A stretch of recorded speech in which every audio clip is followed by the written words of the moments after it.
Hi, how about everybody? How's it going?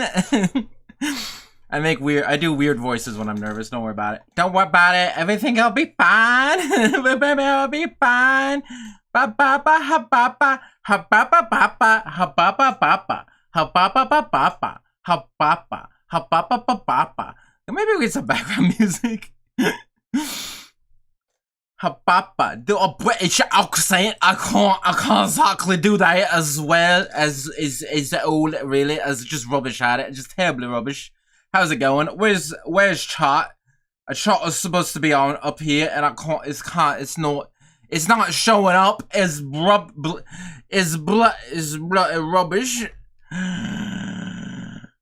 But don't worry, chat will jump scare us at some point. I broke my finger.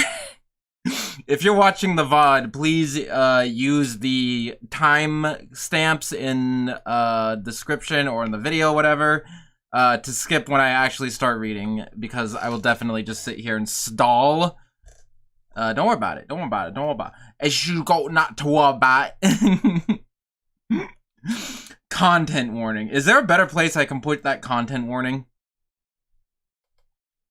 I guess I can make it a pinned comment. Because, like, most of the time, when I'm playing, like, a pre-established, like, game or talking about something that people know about, like, if you care about that, you can just kind of Google, like, what is the content warning for Kid Icarus Uprising? Oh, Pitt says one F word. Gotcha.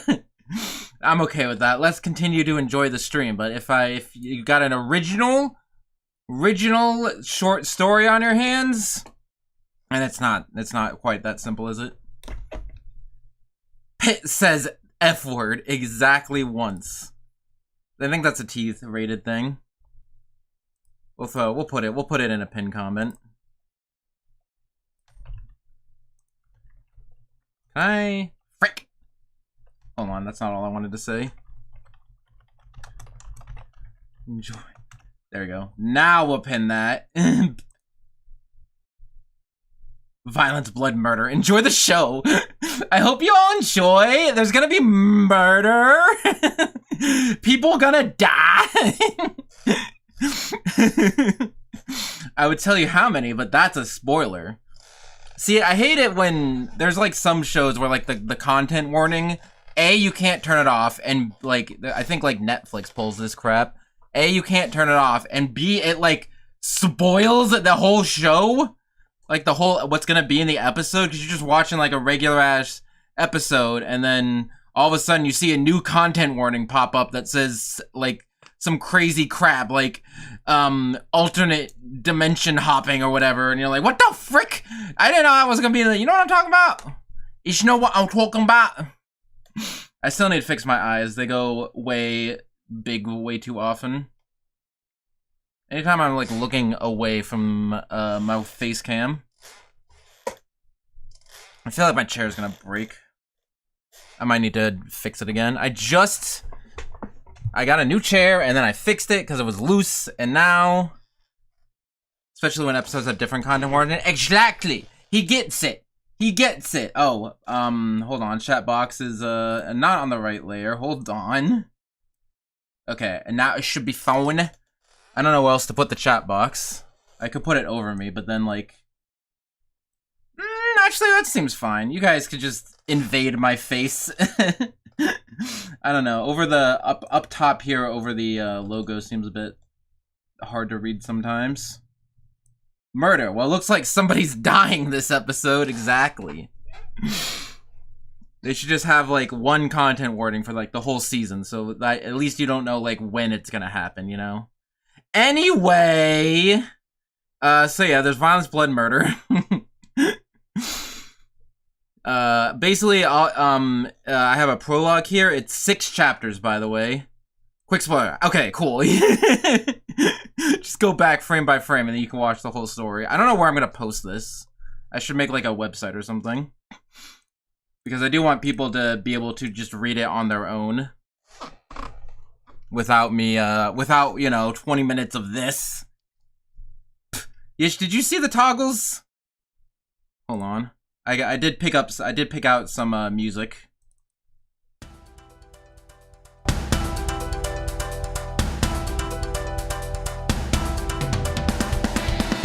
This is the toggle I was talking about.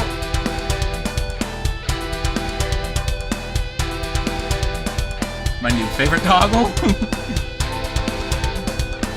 I got your cat jam and rat jam.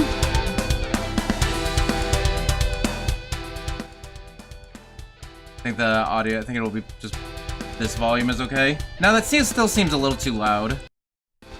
I want people to hear it, because people were complaining that they couldn't hear the music last time. Is this like a good volume that you can read and not be distracted by the music? We got royalty-free music, so it won't get taken down. But yeah, I just figured out that you can import GIFs into VTube Studio and pin them to your model and toggle them with a hotkey.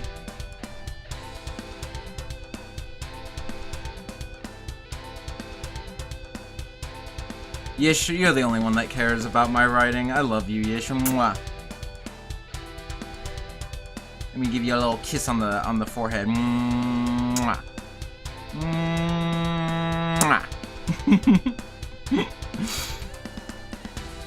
Is this volume good, Yish? Ew! No! I'm sorry, come back! Yish, tell me if the music is a good volume. This is kind of cutting off into the thing a little bit. I'll just make it below here. Nope. Oh. Okay. Music could go a bit lower, I guess.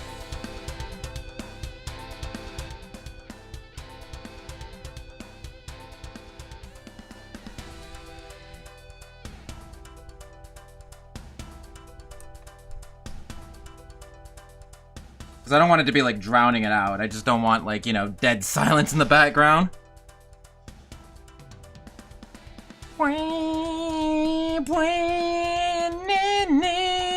In its world, where, by the way, I really like this logo.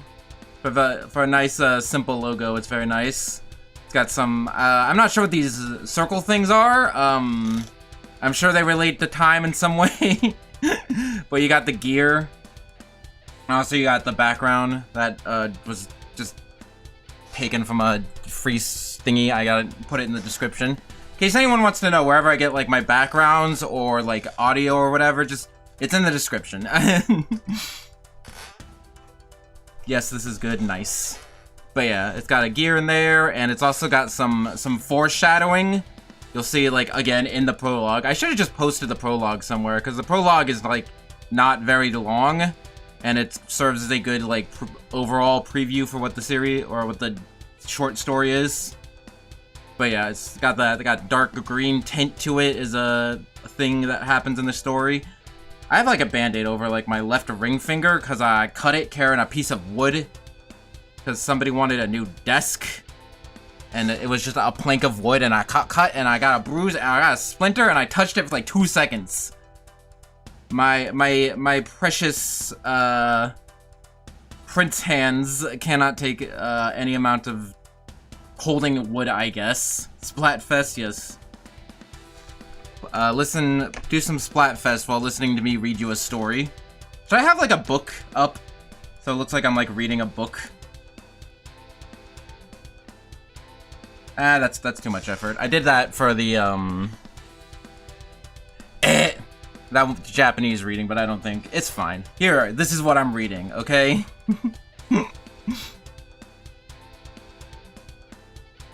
Anyway, so let's remind me to breathe at points during this, because I'm definitely going to forget to breathe and drink. That's mostly why I have chapter cuts. There's a prologue and 6 chapters, so there's that. But yeah, let's just start it. Was not expecting to have a lot of viewers here anyway. Also, everyone playing Splatoon. All those Splatoon addicted people, they can't let anything distract them. I'm kidding. There's always the VOD, and yeah, again, I didn't do like the best at advertising this. I'm just like in my debut, I was like, yeah, this is a thing, cool, anyway. But hey, you know, I just wanted I want to write stuff. I want to do some writing on this channel, so I just wanted to I had the short story up, so shorts anyway. I say it's like 10,778 words, but don't worry about it.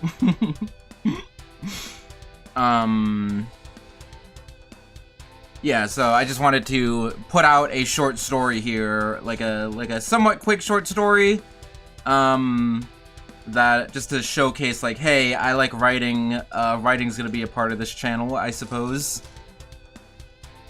But I guess I didn't really intend it to be this long, but I don't know.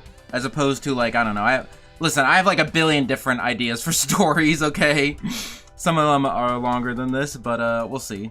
I also wanted to see how long it would take to read this, because I think like around 2 hours would be good for like VOD friendly people to like be able to click and watch it and not be too imposed. If it was like a 5-hour video of me reading like 15 billion words. But I think 2 hours for 10,000 words wouldn't be too bad, but I'm not sure because I don't know how long this, I'm not exactly sure how long this will take. My guess is 2 hours, but it could take longer or shorter. But it will be a good knowing to be like, okay, if I want a 2-hour read stream, I just gotta break it into multiple parts. I was debating breaking this into multiple parts, because as it got to the 10,000 word mark, I'm like, oh boy. But nah. When I was rereading it for to like proofread it and like edit it and do like make the final draft, like it was shorter. It was shorter reading it than it was actually writing it. Isn't that a weird thing?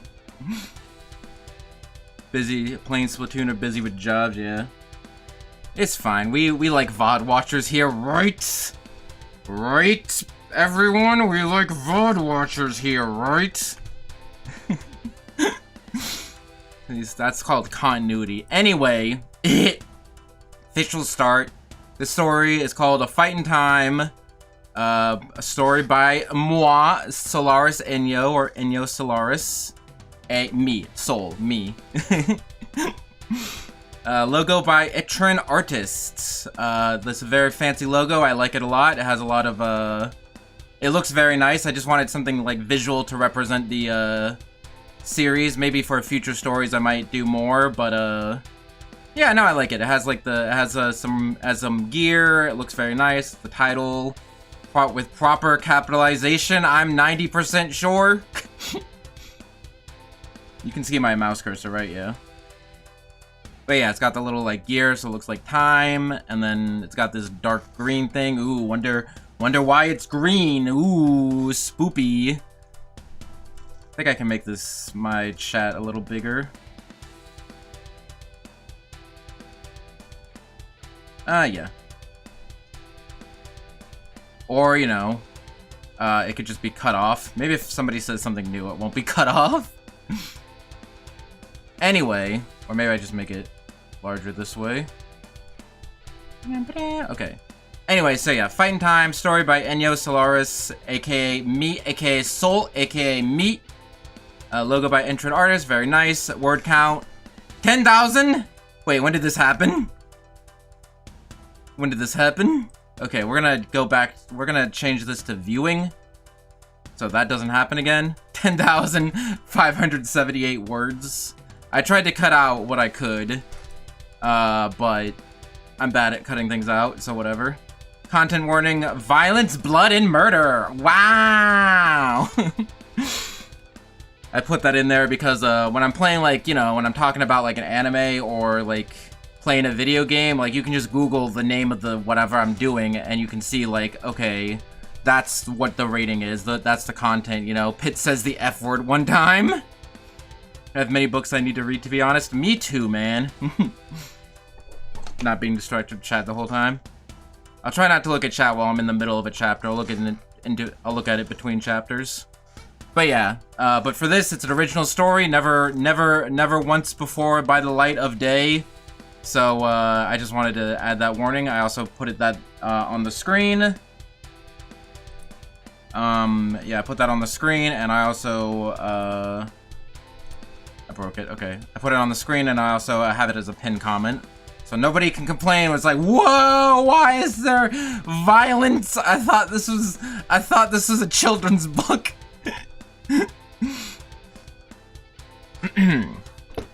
Anyway, we're gonna pick some different music. Go with this one.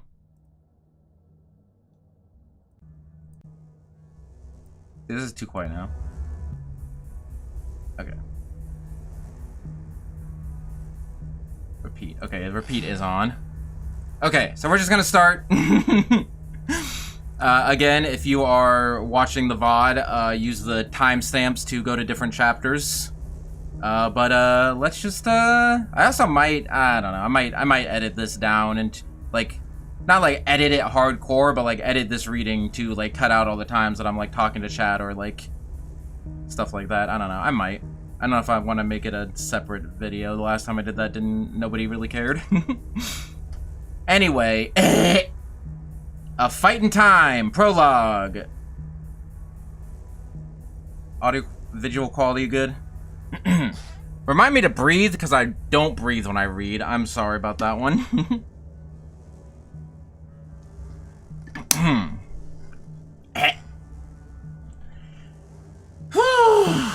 Okay. Let's just jump into it. There's no better way to not be nervous than just do it. I know, I've been doing this for a little bit, but still like, oh, I'm showing things I made. What if people call me cringe? What if people call me cringe? I don't know what I'm gonna do. Whatever, I'm cringe. I wrote a dumb story that has a dumb magic system. Fair warning, a lot of this story is just explaining the magic system. I'm sorry. Sorry, not sorry. Anyway, let's start. Prologue. It was a dark, oppressive night. Tall buildings towered over dimly lit alleyways. In one of these buildings sat a groggy-looking man in a suit watching over the town from a window. He sighed and pushed a button on his watch to start talking. I just don't get it. This should line up perfectly with the perp's MO, but I still don't see nothing. Alright then, I'll stick around, but I think this is a bus. The man clicked off his watch and went back to lethargically staring out the window. Even though he was a trained professional, a night this long with no sign of success would tire anyone out. He was about to doze off when he heard a creak coming from the door behind him. He immediately stood up and aimed his gun at the door. Who's there? The man shouted. An unsettling feminine voice replied from the other side of the door. Ah, there you are. Do you know how long it took to find your little hiding spot? I was starting to worry that it would be a few more weeks. The woman, unfazed by the gun aimed at her, stepped into the room. She was a young adult with unkempt long, blonde, frizzy hair. Her clothes were also messy, with a simple t-shirt and tattered jeans. Although the most surprising thing about her appearance is that over her clothes, she wore an unbuttoned lab coat that fell down to her knees. Hands in the air where I can see them! I don't know why I gave this guy that accent. It's because I said nothing earlier. Hands in the air where I can see them, the man exclaimed. He was trying to stay calm, but he was unsettled by the fact that someone was able to get into the building while he was keeping a close eye on the streets outside. He could have sworn he didn't fall asleep. He was also confused because this stakeout location was top secret. Only a few higher-ups in his department even knew about this mission. In response to the man's accusations and demands, the woman narrowed her eyes. My suspicions were right. You are the type of person to judge people by appearances. The woman, who was strangely calm, replied while reaching into the inside pocket of her lab coat. Don't move another muscle! The man shouted in a vain attempt to stop her. Ignoring this, she pulled a large dagger from her pocket. I guess I'd have to get rid of you. I guess I have to get rid of you too. She tensed her grip on the dagger and the blade started to glow a sickly green color. I was talking about the logo? Reacting to this, the man fired a shot from his gun towards the woman's feet, but she jumped backwards, dodging the bullet and leaving the room through the door. The man rushed after her into the hallway. The chase led to a T intersection of the hallway. And the woman cut to the right. However, as the man turned the corner to follow her, he was met with the dead end of the hallway. Where the hell did she go? Should I put this in the content warning? I think this is the only swear word I use. I know I saw her activate magic, but there's no magic that can make someone disappear like that. Before the man could complete his thought, he felt a sharp pain in his chest and instantly broke out in a cold sweat. Confused, he slowly looked down to see a familiar dagger sticking out of his chest. What the? The knife was pulled from the man and he fell to the floor. With his vision starting to blur, he looked up and behind him to see what happened. To his abject horror, he saw the woman from earlier staring down at him with an elated look on her face. You see what I mean? When you make assumptions about someone, things like this tend to happen. With content in her eyes, she watched as the man's life faded into nothingness. She leisurely made her way back to the room she found the man in. Peering out the window, looking out into the town, she whispered to herself with a glint in her eyes. I wonder who else here needs to be punished. I gotta have a better voice for the main antagonist. True anime has tutorials anyway.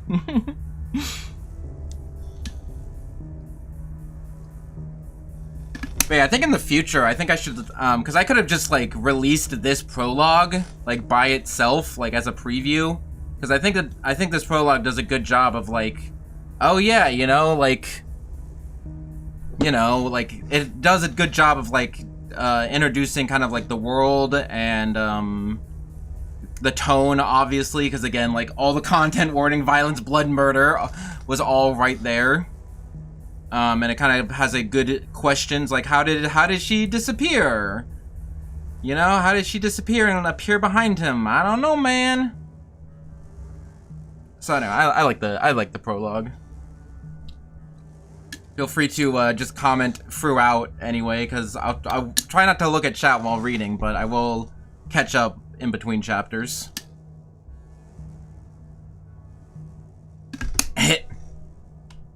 Anyway, we need new music.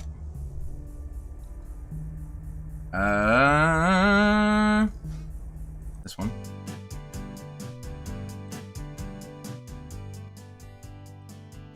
Okay. So now we're going to start proper. Chapter 1. It was a bright, sunny summer day, the mood of the weather completely oblivious to what happened the night before. Just outside of town on the riverbed rests a rustic wooden shed. You need a comma there. Inside worked an energetic young boy named John. I have reasoning for my names, don't worry about it. He was picking up bamboo kendo swords, holding them till they glowed, swinging them, and jotting down notes. I see, so that's what happens, John muttered to himself. All of a sudden, he got a knock on the door to his shack. John, are you in here again today? A friendly voice shouted from the other side. John looked up from his notes with an excited look on his face and ran to open the door. Ed, you'll never believe it, he exclaimed as he kicked open the door. Is this about magic again? Ed replied, rolling his eyes. Fine, let's see what you have this time. John led Ed into the shed. It's a tongue twister. John led Ed into the shed. Did not intend that, I'm sorry. So you know how we can apply magical elements to certain items? Yeah, like how you can apply electrical magic to a battery to recharge it. We were just learning about that in school. Exactly, John replied while snapping a finger gun at his friend. But I found that this doesn't only apply for items that are specifically built for that element. Take a look at this. John picked up a bamboo sword and held it with a tight grip. After a moment, the sword started to glow a bright blue color, lighting up the dark shed. Ed, who had been looking a bit bored until this point, raised his eyebrows at the sword. Ha ha ha, that's not all it can do. John turned to a wooden board that was lying against the wall of the shed. He lifted the sword to the side and swung horizontally at the board with the bamboo sword. A bright flash and the sound of crackling ice filled the room. To everyone's amazement, the sword easily cut through the wooden board, splitting it in half. What's more is that the 2 pieces that were left behind had been covered with a thin layer of ice around the cut marks. That makes sense? What's more is that the 2 pieces that were left behind had been covered with a thin layer of ice around the cut marks. Also, let me know if this text isn't readable. Because I can make it bigger. After a moment of stunned silence, Ed shouts out, "What the hell, John?" John has been known for his crazy experiments with magic, but he's never done something quite so dangerous. "I know, pretty cool, right?" John replied, unaware of the concern Ed had. By pouring ice elemental magic into this fake sword, it makes it not only able to cut things, but it also gives ice properties to it too. Yeah, that's pretty cool. Pun unintended. Yeah, that's pretty cool, Ed sighed. I'm good. I'm choking on water. Yeah, that's pretty cool, Ed sighed. But I shouldn't have to tell you how dangerous that is. You should really stop messing around with stuff like this. Oh boy, not this lecture again, John replied, losing the wind from his sails. Magic has always been outclassed by technology, both safety-wise and plain practicality. That does not say plain, does it? that on the spot, wait. Wait. I'm losing it? Yeah, okay. Nobody saw that. Magic has always been outclassed by technology, both safety-wise and plain practicality. Ed began his lecture to John's dismay. We don't need the uncertainty and human element of magic when we have everything else down to a stable science. Plus, magic can be dangerous and unpredictable. Remember when they tried to power an elevator with wind magic? There was a random fluctuation in the power that caused an accident. That's how my mom broke her hip. Yeah, the hip story again. John rolled his eyes before retorting. But that's just because we don't know everything about magic yet.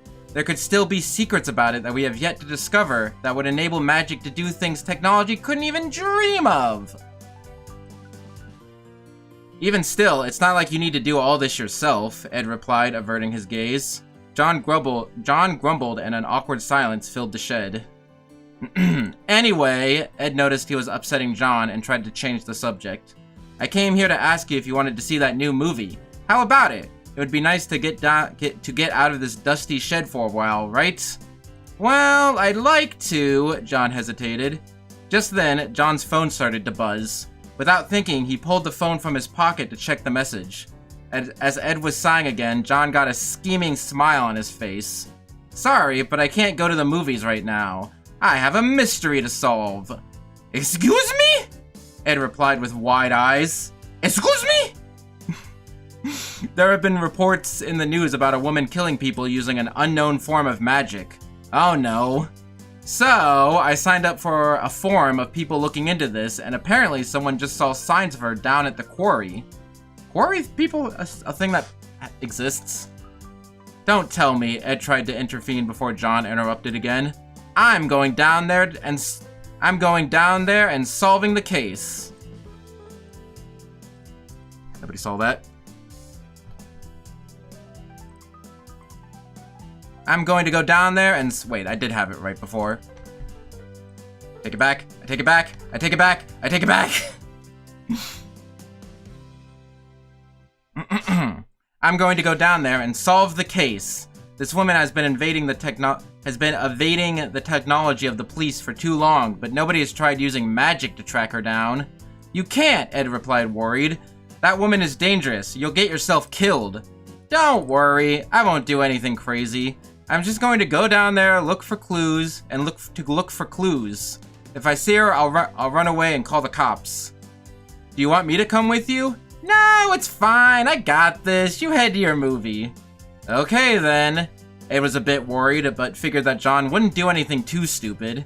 Text me if you need anything. Will do. No worries. John replied and practically shoved Ed out the door. I'll tell you how it goes. After Ed had left the shed and disappeared from view, John picked up the bamboo sword and looked at it with determination. I'll show them all what magic can really do. Ha ha ha. Ooh, what's he gonna do? He's obviously gonna be getting into some trouble. He's gonna be getting into some trouble. I have 0 viewers. I expected this. Also, I might have viewers and it just doesn't count because they're not chatting. They're too busy doing listening, getting immersed, playing Splatoon.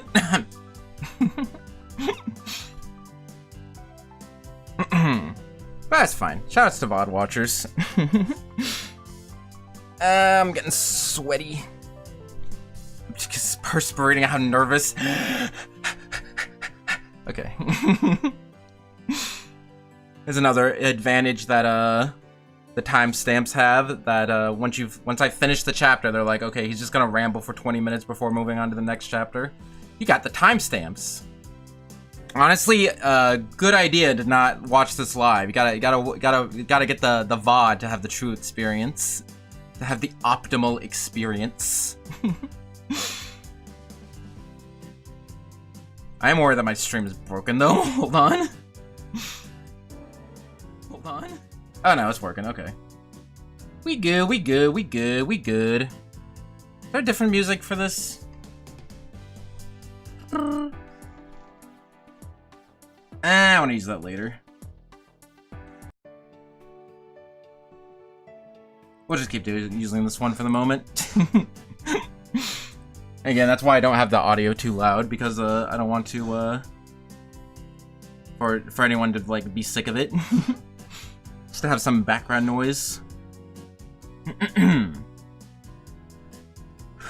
Anyway, yeah, so it was very concise. Again, I tried to not make this too long. But hopefully this kind of explains the difference. Like, oh yeah, we have a bunch of advanced technology, but also magic exists too, and like nobody cares about magic, stuff like that. I hopefully that got kind of conveyed.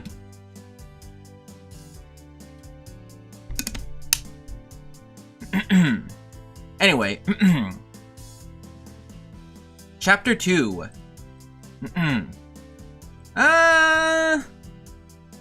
Actually, yeah, no, we will switch. This is more of like a investigating kind of song. Frick, I broke it. Okay.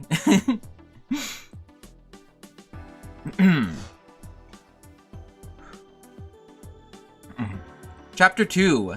John stood atop the hole of the quarry, bamboo sword at his side. This should be the place. The sloped walls of the quarry go down about 20 feet, so he needed to carefully make his way down. At the bottom, he is met with a desolate, flat gravel ground. Not even the zephyr of the clear day made its way down here. Well, I guess I better get started. John closed his eyes and started to focus. While Ed was the top of the class when it comes to computers and programming, John was particularly adept at magic.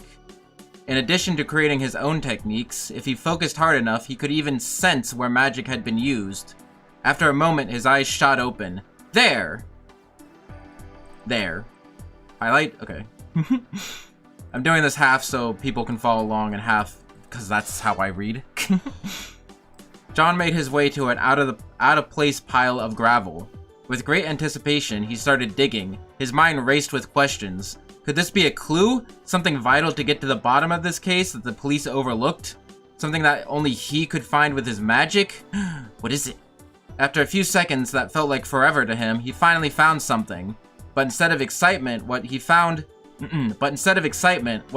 filled him with confusion and dread. It was something familiar to him that shouldn't be there. This can't be. It was a sword slash in the ground covered by a thin layer of ice. There was no doubt about it. This was done with the technique he had just perfected. But there was no way, he thought. The only one he showed that to was Ed. So was this a case of double crossing? It was the only logical explanation. Sorry to disappoint you, but it's not quite that simple. A creepy woman's voice startled John out of his concentration, and he quickly rose to face the source of the voice. Uh-oh. Standing before him was a woman with frizzy blonde hair and messy clothes. He could also tell that she was an adult because she looked a fair bit older than him and wore a lab coat. Are you with the police investigation? Well, don't bother, because I got this taken care of. Foolish boy. The woman the woman gained a twisted smile on his face. The woman gained a twisted smile on her face. I am the cause of the investigation. With that line, every bit of confidence John had was broken. What are you talking about? Who are you? Yeah, I guess you wouldn't know who I am at this point. I guess I can explain it one last time. She locks eyes with John with a murderous look. My name is Charlie, and I am the one behind all of these killings. Everything this woman says has just brought up more questions than answers. But that last line is everything John needed to hear to know that this woman is dangerous. He slowly backed up while trying to secure an escape route. It's no use, Charlie confidently states. Why do you think I lured you here? Looking around, he realizes what she's saying. The hazardous sloped gravel walls of the quarry need to be climbed up slowly and carefully. If you were trying to chase someone down, it would be easy to grab them and throw them down before they could even get halfway up. It would also be too dangerous to try to reach in his pocket for his phone, as Charlie was keeping a close eye on him. He was trapped. John placed one hand on his bamboo sword for the inevitable confrontation before questioning Charlie. But why me? If that mark was left by you to lure me in, then I haven't even made any progress on the investigation. Then what reason do you have to do all of this? The woman pondered for a minute before responding. I suppose you are right. You haven't done anything yet. But if I don't take care of you now, you'll become a big pain in my side. John felt like he was being complimented. Were you able to recognize my amazing skill and that's why you see me as a threat? Yeah, something like that, she chuckled. But that doesn't matter because I'm going to take you out before you are able to do anything. We gotta switch music, hold on.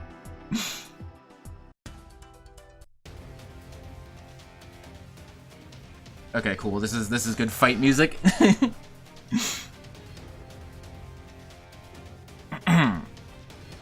Charlie pulled out a large dagger from her coat pocket and raised it in the air. A split second later, a large pillar of flame shot up from the dagger like a roaring volcano. The already dry and dusty air of the quarry turned bitter and hot. John could even feel the back of his throat drying up as the heat of the fire blasted him in the face. There was no questioning it this time. This was indeed the power to imbue objects with magic, and she has clearly mastered this technique. Trying to think quickly, John started building his own type of magic in his bamboo sword. You're too late. Charlie dropped her dagger down in front of her, and the pillar of fire started to rain down. Right before impact, John swung his sword horizontally, and a torrent of water spewed from the tip as it cut in front of him. The tidal wave of water crashed into the raining fire, causing a large explosion of steam to spread through the battlefield. Yeah, computer, you okay? Hello? Okay, everything's fine. It's just my external hard drive acting up. The tidal wave of water crashed into the raining fire, causing a large explosion of steam to spread through the battlefield. That maneuver managed to block John from most of the attack, with only a few embers hitting his face. However, the visibility of the area was blocked with steam, making either party's next move tricky. John had the idea that he could use this to his advantage. Should I separate these pages? Because that makes sentence spacing weird. Whatever. Bet. John had the idea that he could use this to his advantage. He closed his eyes for a moment and tried to sense the source of the magic from that last attack to pinpoint Charlie's location. Found her. She was standing in front of him, roughly in the same position as before and not moving. He figured that she was waiting for the steam to clear before making her next move. Taking advantage of the situation, John used the cover of the steam to quickly circle around her and prepare another attack. Despite her clearly murderous intentions, John was not one for murder himself.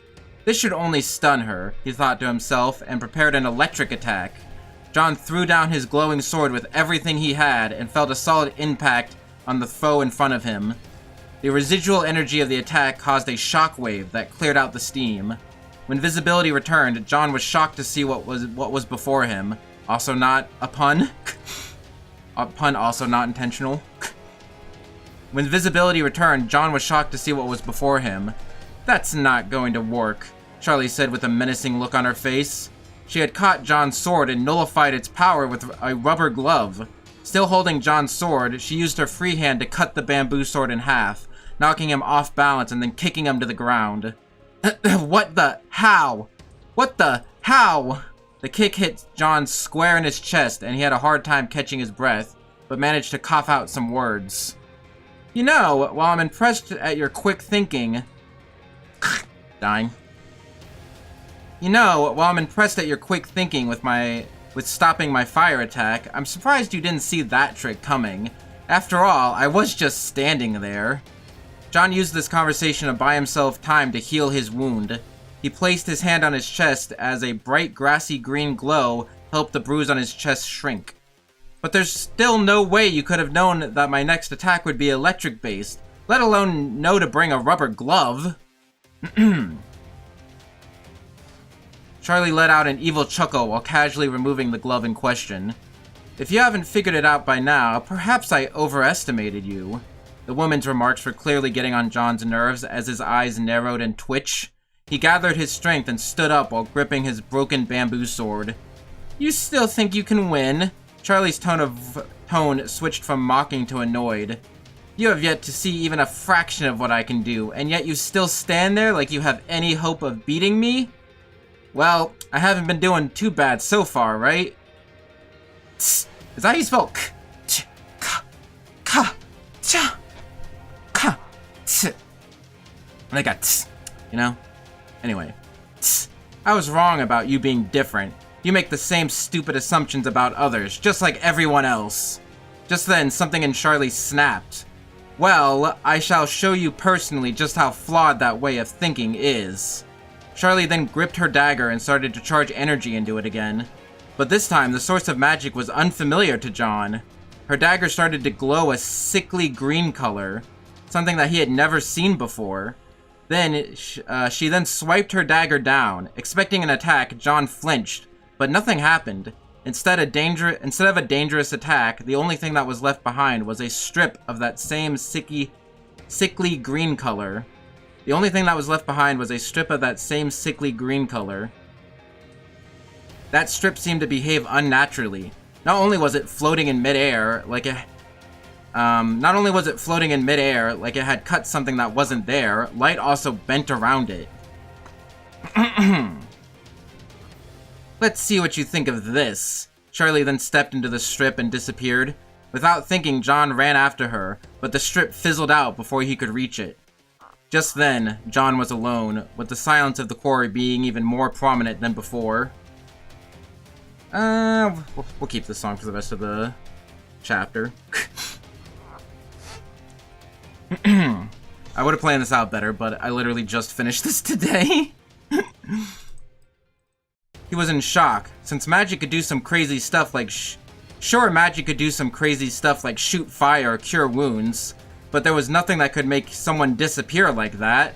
John's rushing thoughts were interrupted by the vibration of the phone in his pocket. It was Ed calling him. John had no idea why he could be calling, but figured he could use his friend to bounce ideas off of to solve this mystery. Hey Ed, you wouldn't believe what just happened. No, you listen to me, John. Ed cut him off with a severe panic in his voice. No, you listen to me, John. I don't know how to... John! Ed cut him off with a severe panic in his voice. What's going on? Why do you sound so worried? Listen, John, just stay away from the downtown area. Some strange woman showed up a few minutes ago and started destroying the place with magic. Wait, what? It couldn't be. John thought he might have been going crazy, but decided to ask anyway. What did the woman look like? Does it matter? Yes, it does! Ugh, I didn't get a... You can see this, right? Okay. I didn't get a good look at her, but it looked like she had blonde hair and was wearing some sort of lab coats. John was in disbelief. There was no way what Ed was saying could be true. The description of the person perfectly matched Charlie, but there was no way. From where he was standing, downtown was at least a 20-minute train ride. Not to mention that Ed said the woman showed up a few minutes earlier. Listen, John, whatever you're thinking of doing, don't. I've already called the police. Just stay clear and... Just then, Ed's voice was cut off by a loud noise, then a silence as the call dropped. Nobody saw that.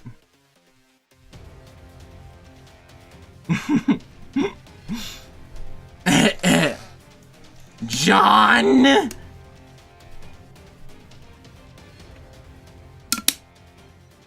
don't feel good, but I want to pop in and see story. Oh, I'm sorry. What's up, buddy? I want to say it, but double crossing sounds like a sex move. Get your mind out of the gutter. But hey, what's up, Mar? You have not missed much so far. We're only on starting chapter 3 of 6. So we're just a little bit of a ways through. Yeah, I guess I don't mind doing recaps for people who just joined in. So yeah, the prologue, some woman with blonde frizzy hair and a lab coat used a dagger and weird glowing green magic to disappear and murder a police investigator or whatever he was. I don't know, it's just my story. I don't know, how am I supposed to know? And then in the first chapter, we got introduced to John, who is obsessed with researching magic, and his friend Ed, who slightly doesn't care. They found a way to imbue weapons with magic and kind of like have that element. He explained that by like having an ice sword that sliced through something. And then John left Ed to go investigate a quarry, and then he got trapped with the woman from earlier showed up. Her name is Charlie. A unique name for sure. I'm not that great with coming up names, so I'm just like, yeah. I have I might explain the names later. I have some reasoning for the names, don't worry. Anyway, so they had a slight fight, and then she disappeared and started attacking his friend Ed. Esmeralda. Yeah, it could be that.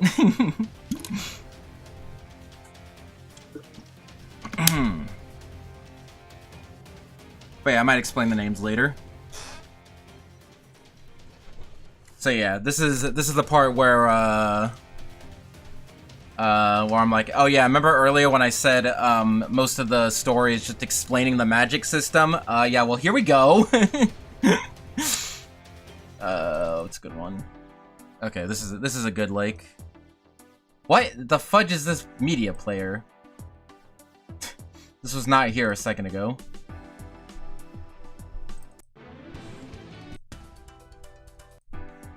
Okay. You didn't hear that. Anyway, how we doing? 49 minutes? Yeah! Almost halfway through. How far are we?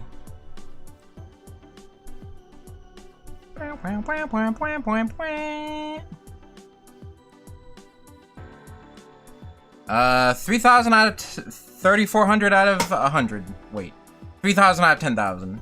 So, like a third of the way through. This song sounds super familiar. I might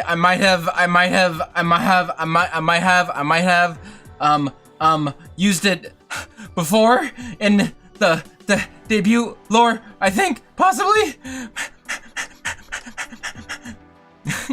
They're on to me. Shut it down, shut it down, shut it down, shut it down. Oh. That website that I'm getting all these like free songs from, again, all the things that I use are listed in the description. Has a lot of music. It's just I generally thought it was something else. Yeah, I don't know. But yeah, I should get a bunch of I should get more of those songs and like organize them. But I did download some new ones for this video or for this stream.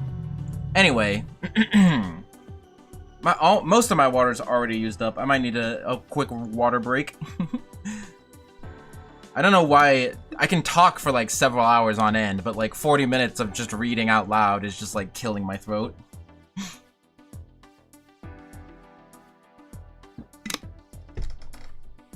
Anyway, John is in a crummy juncture. So let's see what he's gonna do. You know, we already know that he's kind of like Kiki confident. This line, I'll show them what magic can really do. We'll see. We'll see what he does. We'll see what the play is.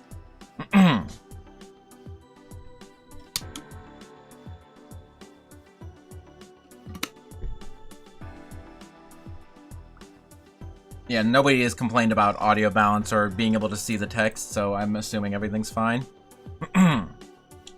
Chapter 3. John was in an impossible situation. His friend Ed was being attacked by a serial killer, and of course he wanted to go help, despite being told otherwise, but he had no idea how he could help. The woman named Charlie was an enigma. She knew things about John even though they'd never met before. She knew what his next move was going to be, and even managed to be in 2 locations at the same time. If he went running in to stop her, it would surely end the same as their last encounter. Ah! There has to be some explanation, John shouted to himself in frustration. Pet. I don't know where I should keep the text on screen, because if I scroll down like this, then you can see spoilers up here. But I don't want it to, like, keep it at the bottom. I'll keep it, like, nearest the bottom. Knowing that he wasn't going to get anywhere if he was upset, John decided to take a deep breath and review what he knew about magic. While there are still many aspects of magic yet to be fully understood, the basis of it was fairly straightforward. First, the ability to conjure and manipulate magic comes from within a person. It works kind of like an invisible muscle, where using too much magic in a short amount of time causes the body to become tired. Also, this can be trained just like a muscle, to be built up and have the ability to use more and more magic before becoming tired. Furthermore, genetics seem to influence what kind of magic someone is good at. For example, John himself has a good aptitude for healing magic. The second major factor that determines how magic works is where it comes from. People can't just use this magic muscle to make things happen out of thin air. They have to manipulate natural elements in their environment. For example, using the moisture in the air to create a water attack, or changing the temperature of something to create fire, ice or fire, and so on. These 2 factors, someone's inner strength and the environment, combine together to create something more than the sum of its parts. And that is what we call magic. Kinda sounds like alchemy to me, I don't know, man. I don't know what this writer was thinking. Speaking of which, what element could she have possibly used to do what she did? John thought to himself. The color that her dagger glowed looks similar to healing magic, but that kind of magic uses the body's natural healing ability to quickly treat wounds. That's why it can't do anything too crazy, like bring back someone from the dead. Unless we are wrong about the element that healing magic uses? We are wrong about that element that healing magic uses? That require a question mark? Whatever. Common knowledge has assumed that the element assisting in healing magic involved the human body in some way. Because of this, nobody has made serious attempts on using healing magic on inanimate objects. John had an idea how this all could be I'm good. John had an idea on how this could all connect and make sense. As a self-proclaimed magical scientist, he had to prove his theory. He picked up a small pebble that was in the quarry and held it in the palm of his hand as he put every ounce of energy he could into pouring healing magic into it. The pebble radiated a bright green grassy glow. That's kind of a tongue twister. The pebble radiated a bright green grassy glow, but nothing was happening. As John continued to do this, he started getting short on breath, and his vision was starting to blur. He was just about ready to give up, but then the rock started to make a small cracking sound. Wait, I think it's working. The pebble then started to break apart and erode, turning into dust in his hand. I'm right! Healing magic, as we call it, isn't based on chemistry or the human body. It's a magic that manipulates the flow of time itself! I guess you really can say time heals all wounds. I'm funny, don't worry about it. It all made sense now. Healing magic, as we know, just speeds up the body's natural ability to heal itself. Charlie figured this out and was using that to travel backwards through time. That's how she knew who John was and what his next attack was going to be. She had already experienced those events. Time travel also explains how she was able to be in 2 places at the same time. John figured out what she was doing, but the only question left was how exactly can he use this magic to travel through time himself? As soon as he had that thought, he felt sick in his stomach, like guilt or a warning. Shooting fire and lightning was one thing, but messing with the natural flow of time was a whole nother level beyond that. He knew that once he opened this door, there was no coming back. But there's no other option. If I want to save my friend, I need to use this power. John told himself that, but deep inside he knew the real reason he wanted to do this was to prove that magic wasn't just some party trick or silly hobby. He wanted to show the world what magic could really do. Don't do it, John! Is it appropriate for me to live react to what's going on? No, John, don't do it! Listen to your gut!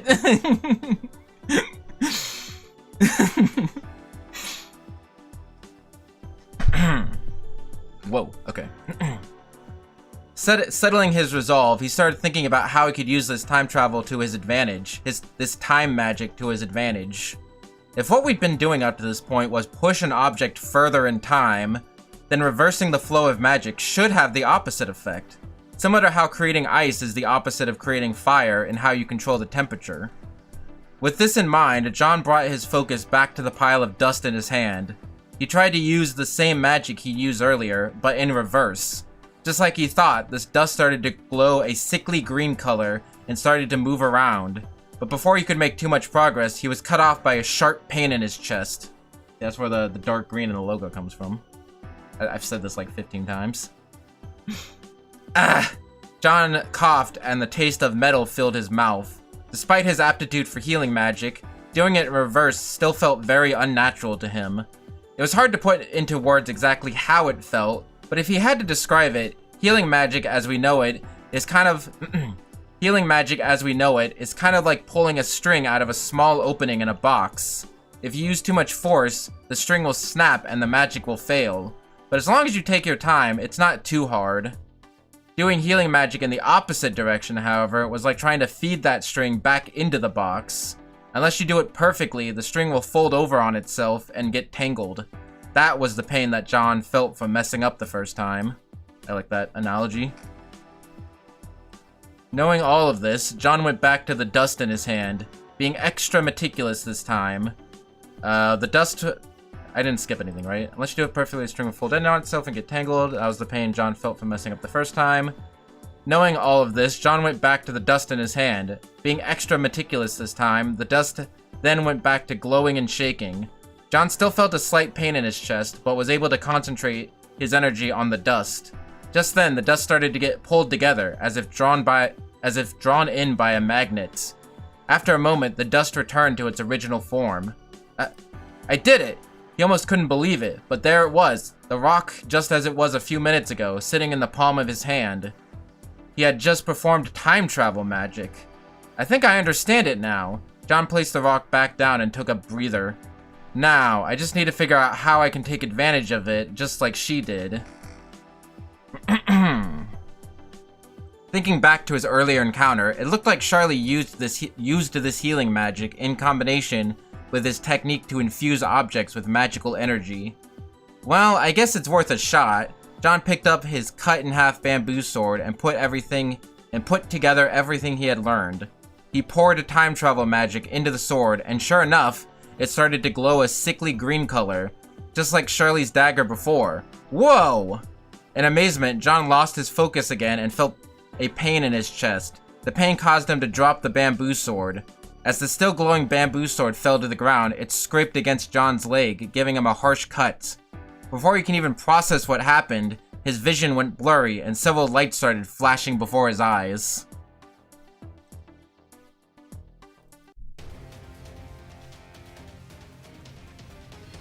Don't worry about me playing this music. As soon as his vision cleared, all he could see was steam. What just happened? John then noticed his bamboo sword. Not only was he still holding it, it was back in one piece. Don't tell me. Trying to confirm his suspicions, he closed his eyes and tried to sense any source of magic in the area. Just as he thought, a magic similar to what he felt before from Charlie was right in front of him. It's true! I traveled through time to the moment right after I blocked Charlie's fire attack. That's why I'm playing the music, right? Smart, right? Knowing this, John took his chance to do things differently this time. Just like before, he used the steam to circle behind Charlie and do a sneak attack on her. Instead of using an electric attack, I'll catch her off guard with something a bit more powerful. Thinking about his friend who was hurt by Charlie, John poured a powerful amount of fire magic into his bamboo sword and threw it down on her.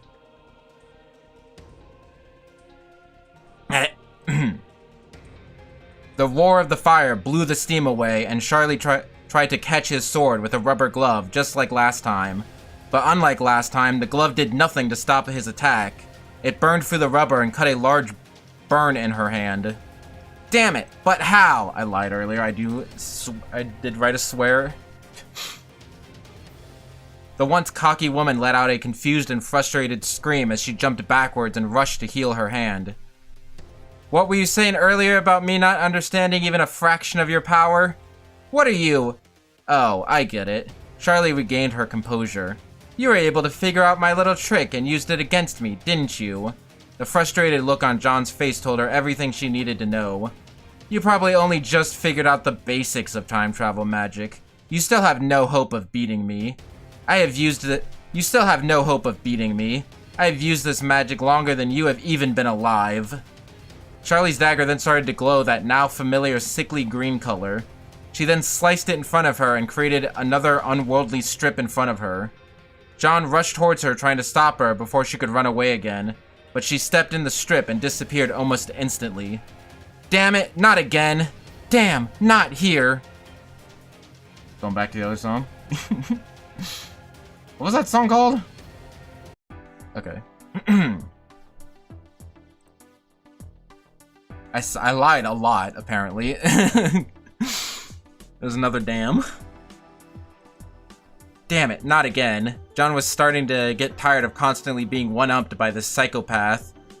Well, at least I have a pretty good idea where she went. Just as John predicted, his phone rang with the caller ID saying it was Ed. Since he already knew what it was about, he declined the call and went back to thinking. I think what happened is that I cut myself with the time travel in magic. I think what happened is that I cut myself with the... I cannot read! I think this might be the longest chapter, I'm not sure. Actually, I think the last chapter is the longest. I think what happened is that I cut myself with the time travel magic infused sword. I think is what... I'm losing it. I think what happened is that I cut myself with the time travel magic infused sword. This probably caused only his mind to go into the past, seeing as how everything else had stayed the same, from the bamboo sword being in one piece and the large cut on his leg being gone. That means that whatever the sword cuts is the thing that gets sent into the past. So that means, when Charlie cut the space in front of her, that was the thing that got sent into the past. In other words, she opened up a portal that sent her backwards through time, but with the same body and location. Not at all.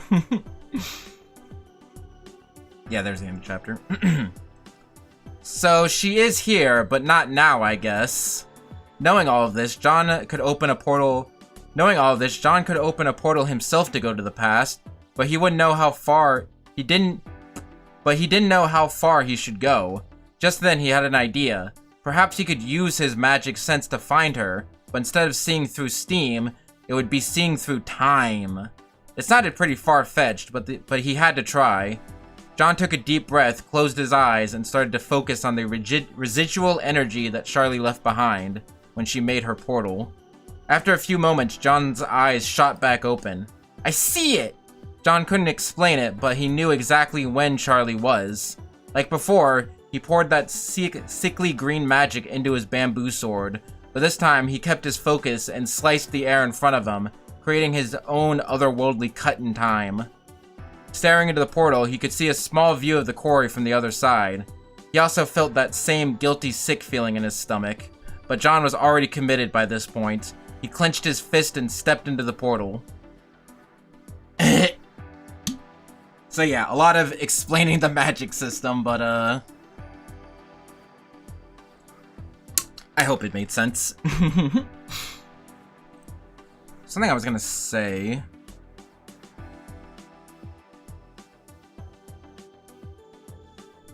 I don't know, man. Anyone has any questions, feel free to ask.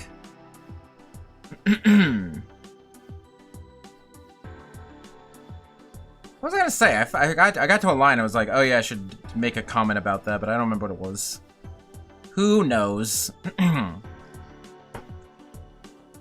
need a fan.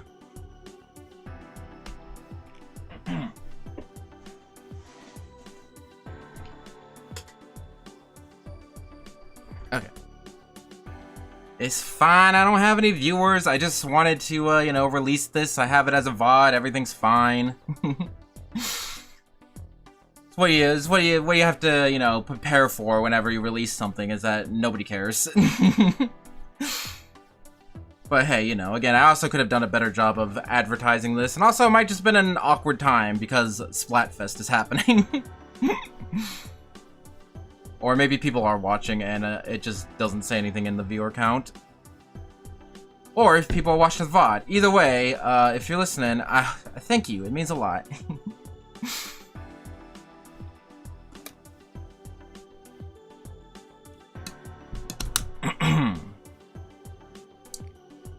Okay. That's heat, not cool. Losing it. Okay. Anyway, John's really got into it this time. He should have listened. He should have listened. He should have listened. Chapter 4.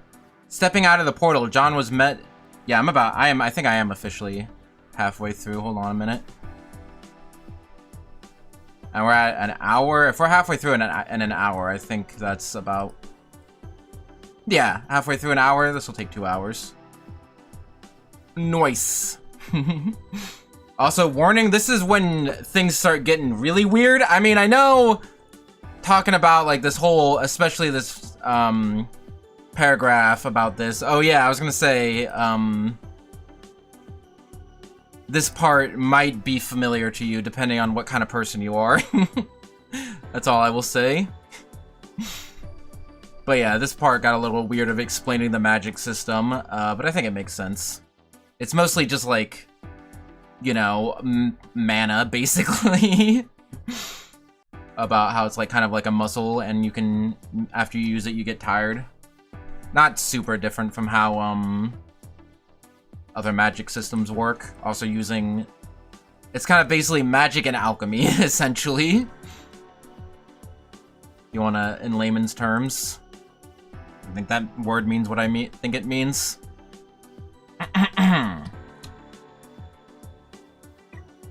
Anyway, we in the thick of it now. This is when things start getting a little weird. Chapter 4.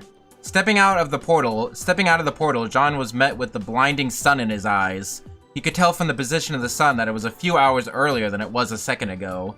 See, people using the sun to be helpful, do helpful things. I'm just saying. You're welcome. It worked. Now I just need to find... Just then, he could see a figure of a woman with frizzy blonde hair and a lab coat walking away from the quarry. Found her. John started running towards her while charging up another fire attack. What the? Right before John's blade made contact, Charlie noticed him and spun around to block his attack with her dagger. This interaction caused a loud metal clacking sound and sparks to fly off. You just don't give up, do you? When I'm so close to beating you? Yeah, no. This confidence clearly annoyed Charlie as she gritted her teeth and started pouring magic into her dagger. You little brat! With that, a gust of wind came bursting out of her dagger and pushed John backwards, though he managed to stay on his feet.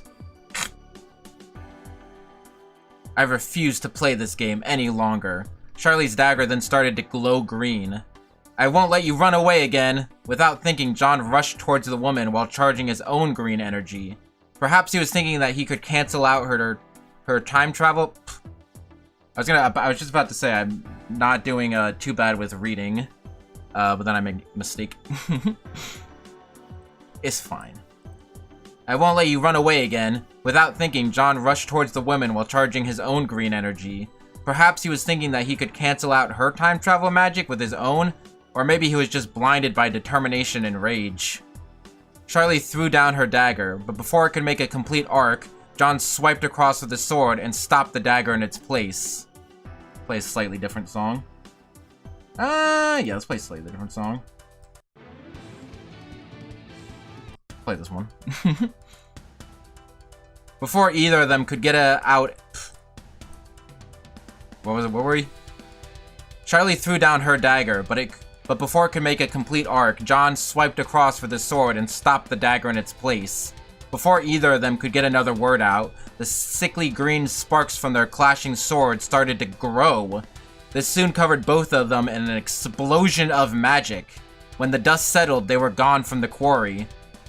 What was that? John was blinded by the bright light, and was rubbing his eyes. When his vision cleared up, he could see Charlie standing in front of him, but they both had to take a minute to survey their surroundings. They were no longer in a dusty quarry, but rather they were in a vibrant forest by a lake. Wait a minute, I recognize this place. In the distance, John could see a familiar wooden shack he would go to after school to practice magic. But I thought we were just using time travel magic. How did we end up in a different location? Now this is interesting. Charlie had a slight evil grin on her face. You are indeed correct that time travel we need a less fighty song, hold on. Okay. Now this is interesting. Charlie had a slight evil grin on her face. You are indeed correct that time travel magic cannot allow one to change locations, unless you send your mind into the past, which clearly didn't happen. We also didn't just change locations. Look around you. Being thrown off by her words, John looked around into the trees. He was astonished by what he saw. Just a few minutes ago, it was in the middle of summer, but looking around, the trees were barely starting to get their leaves back, like it was the end of winter. I don't get it. Even when I went back in time a few hours, I could already feel the magical exhaustion getting to me. Even if we put our powers together, there was no way we could go back this far. Went back a couple months, that's crazy. My band-aid is falling off. Okay. It's not, though. We still got it. To this, Charlie let out a maniacal laugh. I heard rumors of this happening, but I didn't think it was actually true. What are you talking about? Charlie picked up a dried-up leaf that was lying on the ground. You see this? Yeah, it's a dead leaf. What about it? Why would there be a dead leaf here in early spring? This leaf didn't die of natural causes. It was drained using magic. What? John couldn't believe what he was hearing. He thought that magic worked because of a balance between human energy and the environment. There was no way to suck the magic out of something like she was implying. Like she is implying? I have no idea. There was no way to suck the magic out of something like she is implying. Well, you see... Charlie's evil grin grew the more she spoke. Everyone has a different anatomy and genetics that influence the kind of magic they are adept at. But legend has it that once in 100 years, two people are born that have a magical genetic makeup that makes them perfectly compatible. Bet. This compatibility allows them to combine their power to perform impossible feats of magic. For example, using the magical energy from the environment instead of yourself. You're insane. There's no way something like that is actually true. John tried to deny what she was saying, but looking at the situation, there was no denying that something like that had happened. Charlie looked him straight in the eyes and extended her hand. Join me, John. Together we could bend the whole of reality to our whims. Rebuild the world exactly the way we want it, and expunge the scourge of the earth. It's a raw line. John thought for a minute before responding. It is true that joining you and doing what you said would indeed not only help get rid of the darkness in the world, but also prove once and for all that magic is truly better than technology. This deal was too good for John to pass up. Charlie's eyes gleamed with joy. Everything was working out the way she wanted. But I refuse. With those simple words, all the joy from Charlie's face vanished. Why not? We could be gods and recreate the world the way we want. Well, when you say expunge the scourge of the earth, doesn't that include you? You who killed countless people, threatened my friend, and possibly succeeded in doing so in some timelines? Threatening? Might change that later. Screw that. The only thing I care about now is taking you down. In response to this, Charlie started laughing, as if something inside of her broke.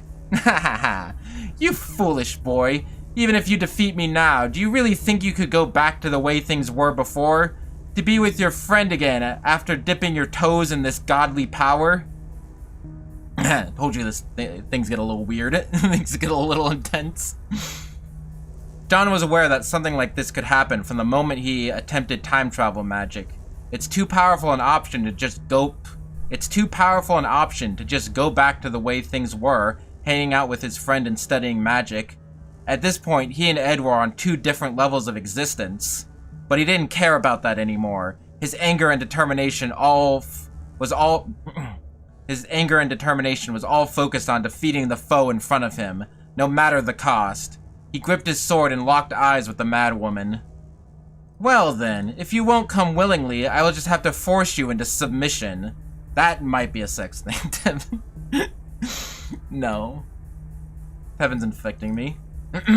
Well then, if you won't come willingly, I'll just have to force you into submission. Charlie, now as angry as John was, gripped her dagger and started flowing time travel magic into it once more. Just like before, John countered this attack with his own magic-infused sword. This clash caused another wave of green energy to blow over them, putting them in another time and place, this time a meadow with a large circle of dead grass surrounding them. They took no time to survey their surroundings like last time, instead charging another attack. Do we do fight music?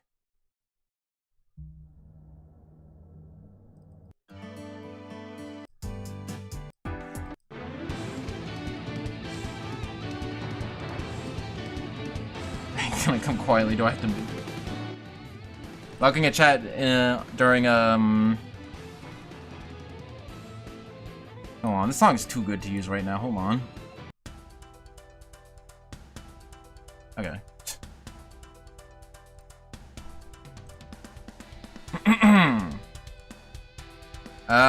So yeah, they're in another time and place. Meadow with a large circle of dead grass surrounding them. They took no time to survey their surroundings like last time, instead charging another attack. With them working outside the natural bounds of magic, there was no need for downtime or rest.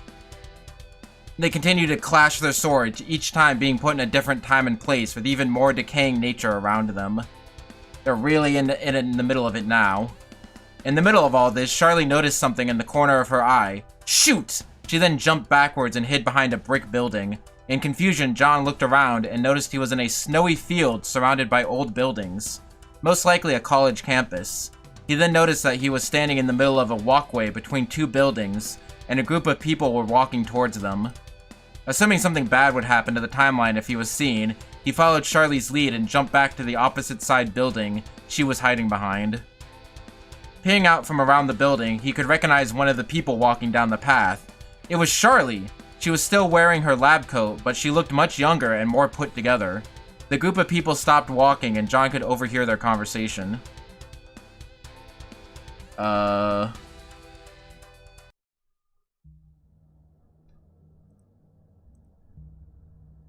on. Okay. I should have, like, next time I think I will have, like, notes written down of, like, what song to switch to when. He could so the younger version of Charlie could, the group of people stopped walking and John could overhear their conversation. Listen, Charlie, we respect your intellect as a researcher, but your theories about healing magic are just too out there and dangerous for people like us to be messing with.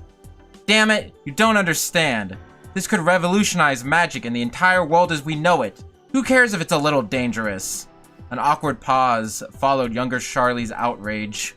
Charlie, one of the researchers broke the awkward silence. Some of us were talking, and we decided that it would be best if you left our research group. We kept you in for as long as this because we respected your intelligence. But honestly, from the day we first met, your demeanor came off as someone we couldn't trust, and that has only gotten worse with time. So, you're just assuming that because I'm different from you, I can't be trusted? No, that's not it at all. It's just, stop. The younger Charlie cut them off. I'll prove you all wrong and show you what magic can really do. Without giving them another word, younger Charlie ran off into the snowy distance. After a moment, the coast was clear and John and Charlie came out of hiding. Well, now you've seen everything, Colonel Charlie solemnly replied, her lab coat blowing in the echoing winter air. Now you know why I hate people like you, and I need to clean the earth of them. John took a deep breath before replying. You know what, Charlie? You're right. The sudden statement made her eyes widen. I was wrong to assume everything about you when we first met. I couldn't have possibly known the kind of trauma you went through to make you the kind of... I couldn't have possibly known the kind of trauma you went through to make you the kind of person you are, but... He tightened his grip on his sword, on his bamboo sword. That doesn't give you the excuse to do what you did. It's still wrong. How are you in a position to talk about what's right and wrong? Aren't you in the same boat? Didn't you give up your life, your family, your friends, all just to kill me? Not having a good response to this, John just started charging magic in his sword. That's what I thought, she scoffed. Freshly engaged, the two went back to clashing swords. Each clash caused an explosion that sent them further and further back in time. Farther and farther back in time. The buildings around them started to become more primitive before they started not appearing at all. They traveled through countless wars and eras of history. Between their endless anger towards each other and the ability to suck magic from the environment, it felt like their battle could last billions of years. And it did.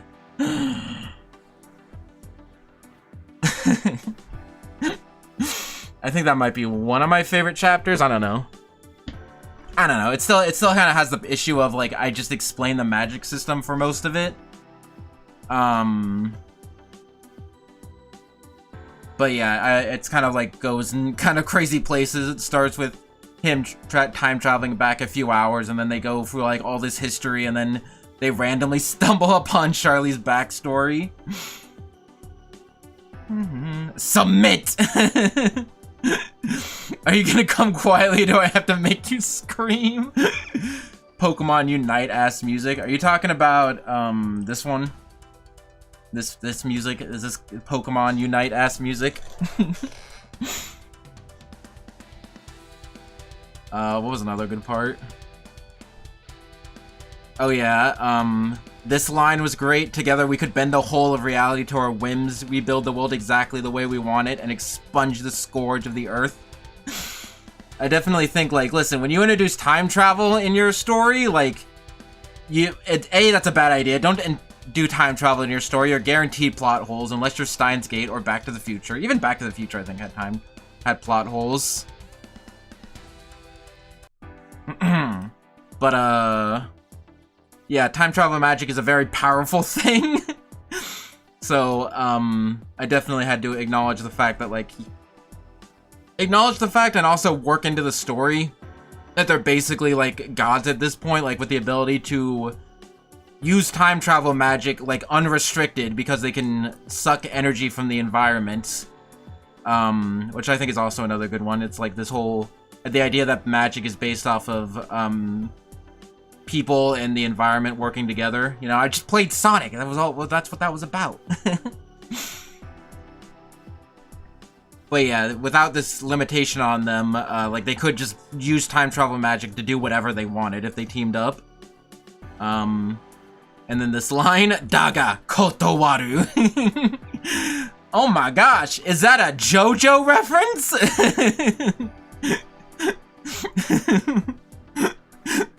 It's too good of a line to put here.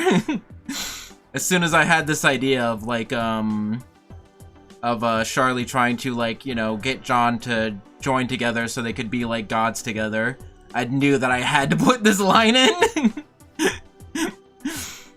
This is so funny. See, I try to make some jokes. Earlier I'm like, oh yeah, I guess time does heal all wounds. Yeah, when I'm so close to beating you, yeah, no. I do think this story overall is like a little too serious and not funny.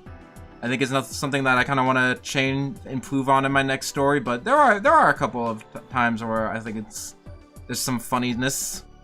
And we got a JoJo reference, so how bad can the story really be, honestly?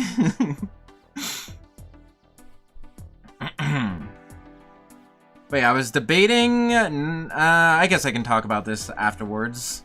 I mean, and by that I mean rant, because most people aren't here or whatever. I don't know what's going on. If anyone has any questions or wants a recap, you know, people just joining in, don't be afraid.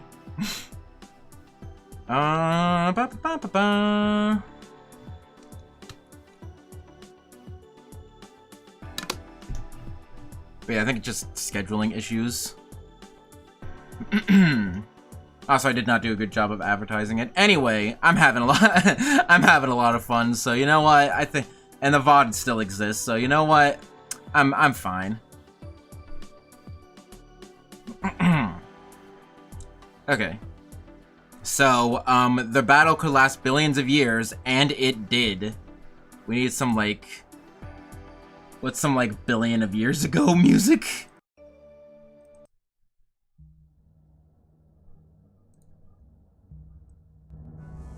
Yeah, this sounds like, this is kind of what I used for like space music, but hey, it still works.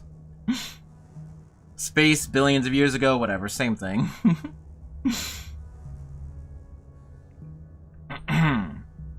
Chapter 5. This is the shortest chapter, but one of the more interesting ones. Chapter 5. It was dark, and the wind rolled over the empty plains. John was lying down, his head in a fog. He was unsure how their last clash ended, when it ended, or if he was still alive. Through his blurred vision, he thought he could make out a large body in the sky. It was shaped like a bird with feathers that were every color of the rainbow, and it stretched across the horizon as far as he could see. He had to be hallucinating. Blech! He slapped himself in the face and stood up to get out of his haze. Sure enough, whatever that was is gone. The only thing he could see for miles is a flat, desolate plain with no signs of life. Looking up, he saw a dark night sky with only a few stars shimmering. Questions ran through his head. Where was he? When was he? But the only question he really cared about was, where is Charlie? After closing his eyes for a few moments, he could sense her magical energy in the distance. It was really far away, but with no other options, he picked up his bamboo sword and started walking. I'm still showing up on the camera, right? Okay. After walking what seemed like forever through the deserted wasteland, John finally found something. It was a small oasis with a pool of water and some grass. Next to the pool, Charlie was sitting with a defeated look on her face. There you are. There you are. Have you finally given up? Yep. That needs a period, I think. I don't see anything. Yep. There you are. Have you finally given up? Yep. Wait, what? Charlie's blunt response threw him off. This once fearsome person was now just huddled there, leering into the small pool of water. Don't you understand? This is it. This is the end. Or rather, the beginning. We went back in time so far that we have run out of places to go. This small pool is all that is left of humanity. John dropped to his knees. He knew that she was right. In the entire time walking here, he had not seen any sign of life, and sure enough, looking into the pool, he could see a few life forms swimming around. Loop? Loop? Song? In a way, he had done it. He stopped Charlie. There was no way of traveling forward in time other than just waiting naturally. In practice, she was trapped here, unable to hurt anyone in his time. But at the same time, John was trapped just as much as she was, unable to see anyone he'd ever knew ever again. John was trapped just as much as she was, unable to see anyone he ever knew ever again. John realized what he had done. In so narrowly pursuing his goal of his, he completely abandoned his friend. Ed was probably still alive in the future, but it was a future John couldn't ever see again. He had messed up beyond belief. Hey, that's an L, buddy.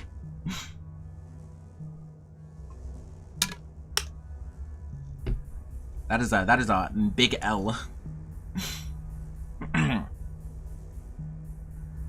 John then thought of something, a way he could make it up, even if it meant sacrificing himself. He stood up and walked to the pond, bamboo sword in hand. "What are you doing?" Ignoring her question, John flipped around his grip of the sword and with two hands pointed it towards the pond while charging electricity. "Wait, stop!" Charlie scrambled to her feet. "Why should I? Why should I? Because I'll mess up the timeline? Is that why you didn't want to be seen by your younger self?" Exactly. That's the main difference between sending your mind and sending your body into the past. When you send your mind into the past, you simply create a new timeline with your memories of the old one. But if you mess with the past with your physical body, you could create a time paradox where at best your existence will disappear, and at worst you would be forced to relive the same events for eternity. This only gets worse the farther back you go. Your point? My point is that I can't speak. My point is that if you disrupt the first life on this planet, it could not only get rid of us, but it could jeopardize any life form existing on this planet at all. That's kind of serious. Exactly. If the way that life is progressing now produces people like us, then maybe life was never deserving of progressing at all. Wait, no! Charlie rushed to stop him. Charlie rushed to stop John, but she was too late. He plunged his electric sword into the pool. From that moment on, the two of them vanished from existence. Whoosh! Again, short chapter, but I kind of like it. Just like, I don't know. That's kind of part of the reason why I wanted to write this in the first place, just to, like, you know, how crazy, how far can I go, you know? And if you touch, and as far as time traveling into the past goes, like, yeah, going to the beginning of billions of years ago when the Earth was rock or whatever. I don't know, science. Hopefully my science here is solid. I think I had to look some stuff up, especially earlier with the rock. Like, what happens to rocks if they spend too much time existing, and from what I understand, they erode and turn into dust. But yeah. But this one I might have kind of stretching the truth a little. Purposes of the story, but don't worry about it. Erosion? Yeah, I said erosion, right? Hi, Tevin, you're still here. Thanks.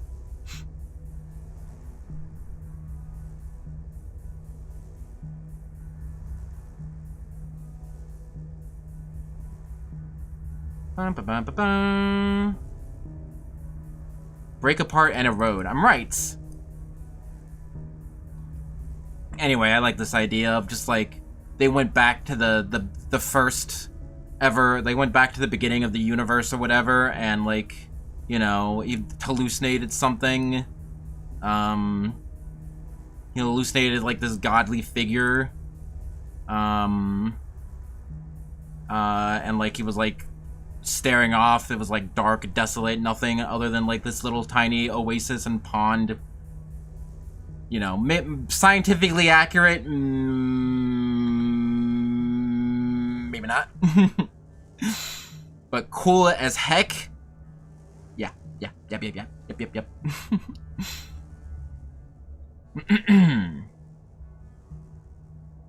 Okay. Last chapter. You guys, are you ready?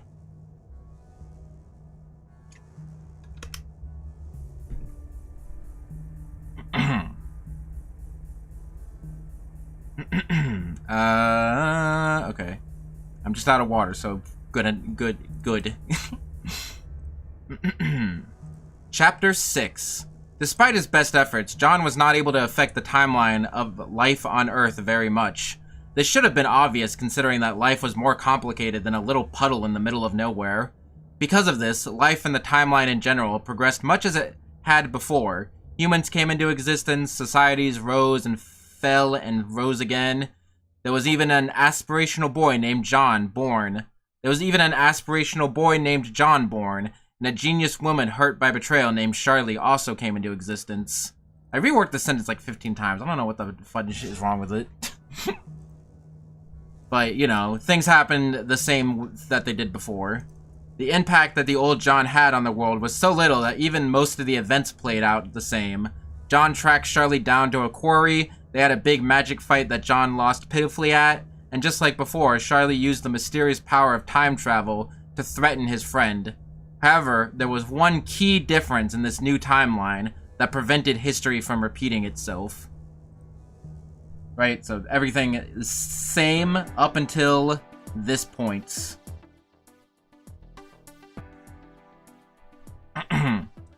I see, so that's it, John thought to himself. Charlie is using healing magic in reverse in order to travel through time. I wonder if there's a way for me to use this kind of magic to follow her, just like I did with that rock. As John said this, he started to feel sick in his stomach, like some sort of guilt. Manipulating the natural flow of time is entirely different from shooting ice or fire out of a sword. But I don't have a choice. I need to use this power to save my friend. Just then, John's head started pounding, halting him in his tracks, causing him to fall to the ground. The feeling of guilt inside him grew to almost unbearable levels. He felt as if there was some sort of voice in his head, desperately pleading for him to stop, willing to do anything to prevent him from making this irreversible mistake. After a minute of this, the pain started to subside, and John laid there on the gravel, staring at the blue sky. That was an annoying time to get a migraine, but I do feel strangely better, like I can finally think clearly. Thinking back on today's events, two things were obvious to John. First, he had been a terrible friend. He was so focused on trying to prove the worth of magic that he'd completely abandoned one of his only friends in the world. This whole thing would never have happened if John just accepted Ed's invitation to the movies today. The other thing that was obvious at this point was Charlie is the kind of opponent that he can't deal with by himself. After thinking about it for a few minutes, John rose to his feet. If I can't do this on my own, then there is only one other person I can go to for help. I just hope he can forgive me. With a newfound determination, John grabbed his half-broken bamboo sword, ran out of the quarry, and hopped onto a train to the downtown area where his friend was. Where his friend was. Yeah, no, that makes sense. Right, so something happened. Something happened in this timeline that caused John to, not want to investigate time travel magic further, but instead, will go in and apologize to his friend.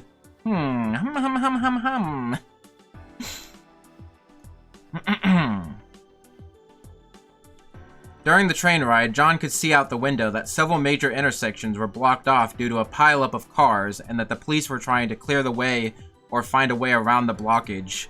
It seems that Charlie spent who knows how long planning this attack and making sure she was uninterrupted. John sighed. The police are as useless as ever, I see. And here I was hoping that I could avoid this whole conflict altogether. No, that paragraph is not just to fill in a plot hole I realized later. What are you talking about? Of like, why are the police not there? As soon as John reached his stop, he could see pillars of smoke not too far off. And workers at the station blocked off the exit, warning people to stay away. John used the crowd of people complaining about being late to sneak out of the station and headed towards the pillar. When John got to the scene of the still-in-progress crime, he used his magic sense to scope out the situation without being seen. He could tell that Charlie was in the middle of an intersection, causing commotion. Ed, on the other hand, was hiding behind some rubble off to the side. Using this information, John slipped by and made it to where Ed was hiding without being seen. John, what are you doing here? I thought I told you to stay away. Listen, I know. I just had something I really needed to say to you. Is this really the best time? Not really, but John had been too mean to his friend for too long. He had to get this off of his chest. I just wanted to say sorry. I'm sorry I haven't been a good friend up until now, and I hope you can forgive me. Ed was initially shocked at his friend's sudden change of heart, but then his eyes softened. I was never mad at you to begin with. What? John was shocked in turn, but Ed continued. You can't help being the way you are. I'm just glad you came back to me before it was too late. John was moved by his friend's kind words. He realized there was never a need to doubt his friend's trust in him. With a newfound resolve and trust in Ed, John looked back to him with full eye contact. Thank you, Ed. And there's something else I need to ask of you. John's it's like a healing magic in reverse. What are we these comments from like 50 years ago? He found a change of heart. He was all mean. He was like, I don't care about anything. I just want to beat this lady. And now he's like, oh, I realize I'm been mean to you. You know, I need to apologize and help you defeat and you know. So yeah, John was moved by his friend's kind words. He realized he never needed to doubt his friend's trust in him. The newfound resolve and trust in Ed. Tried to send a comment, didn't send. That's awkward. With a newfound resolve and trust in Ed, John looked back to him with full eye contact. Thank you, Ed. And there's something else I need to ask of you. What is it? I need you to help me take down this woman. What? Ed was aghast. Are you crazy? We need to get out of here as fast as we can. Let the police deal with this. Healing magic in reverse just sounds like damaging magic, but it's not actually healing magic, as we found out. Healing magic is just time travel magic. You know how if you leave a wound alone for long enough and eventually it heals itself up? Yeah, that's how it works. But yeah, healing magic in reverse does sound like damaging magic. I might make a couple of edits after this stream before I like post it up anywhere. But you get the idea. Anyway, not being interrupted mid-chapter. We'll talk after this chapter, which is the last chapter. Anyway, what? Ed was aghast. Are you crazy? We need to get out of here as fast as we can. Let the police deal with this. Healing, that's time travel related. Where have I heard that before? Okay, focusing. The police aren't going to be here anytime soon. With what this woman can do, we aren't going to make it out of here alive unless we at least buy ourselves some time. I can't do this alone. Please, I need your help. Ed let out a long sigh. Hey. It's good to noise. By observing the situation around him and seeing the seriousness in John's eyes, he had no other choice than to believe him. Fine, give me the details. With hope brought back to John's eyes, he then started explaining everything that he had learned up to that point about how time travel magic works and what Charlie had been doing to take advantage of that. Some explanation later. I see, Ed folded his arms. So she can redo any situation that doesn't go her way, and she almost has an infinite time. So she can redo any situation that doesn't go her way, and she almost has infinite time to plan her next move. Well, not infinite. She still is limited by how much energy she has, because, you know, time magic works like a invisible muscle. But it's more than enough to outthink us. Outthink us, you say? Just then, Ed's eyes lit up as he had an idea. He ruffled into his backpack and pulled out his laptop and a pair of communication earbuds. Here, put this in your ear and do everything I say. Wait, what? John took the earbud with confusion. Do you have some sort of plan there, buddy? I do, but I don't think it would work if I told you about it. So you're just gonna have to trust me. Ed started clacking away on his laptop. Communication earbuds, don't worry about it. You get the idea. The person John was this morning would never think of doing something this out of his control. But John wasn't the person he once was. He couldn't quite put his finger on it, but it felt as if... He couldn't quite put his finger on it, but it felt like... I can't... Just say earpiece. Don't worry about it. The person John was this morning would never think of doing something this out of his control.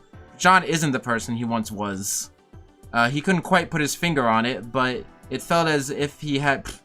He couldn't quite put his finger on it, but it felt as if he had changed a lot in just one day. He put the earbud in his ear and picked up the bamboo sword. See, I said earbud there. I don't know, don't think about it. He put the earbud in his ear and picked up his bamboo sword. Okay, I trust you. Let's do this. My only request is that I don't want to kill her. I know that she looks really evil, but I feel like she's the kind of person who doesn't deserve that kind of judgment. Ed gave him a wink and a thumbs up. No problem. I'm not one for that kind of punishment myself. See, I know she looks really evil, but I feel like she's not the kind of person who... She's the kind of person who doesn't deserve that kind of judgment. How would he know that in this timeline? I don't know. No problem, not one for that kind of punishment myself. With a nod, Ed went back to typing away on his computer, and John picked up his bamboo sword and headed towards Charlie. I think the bamboo sword, reminder the bamboo sword is still broken in half at this point. But I guess that doesn't really matter if you're using magic to attack mainly anyway. I wasn't expecting you to actually come here yourself, Charlie cheekily replied. Oh wait, yes I did. The mad scientist with messy blonde hair and a lab coat was just as confident as ever. Okay, that's good. John could hear Ed talking to himself over the earbud. Just fight her for a while I collect more data. Fine by me. John started charging fire magic in his sword and started running towards Charlie. Oh, we gotta fight, hold on.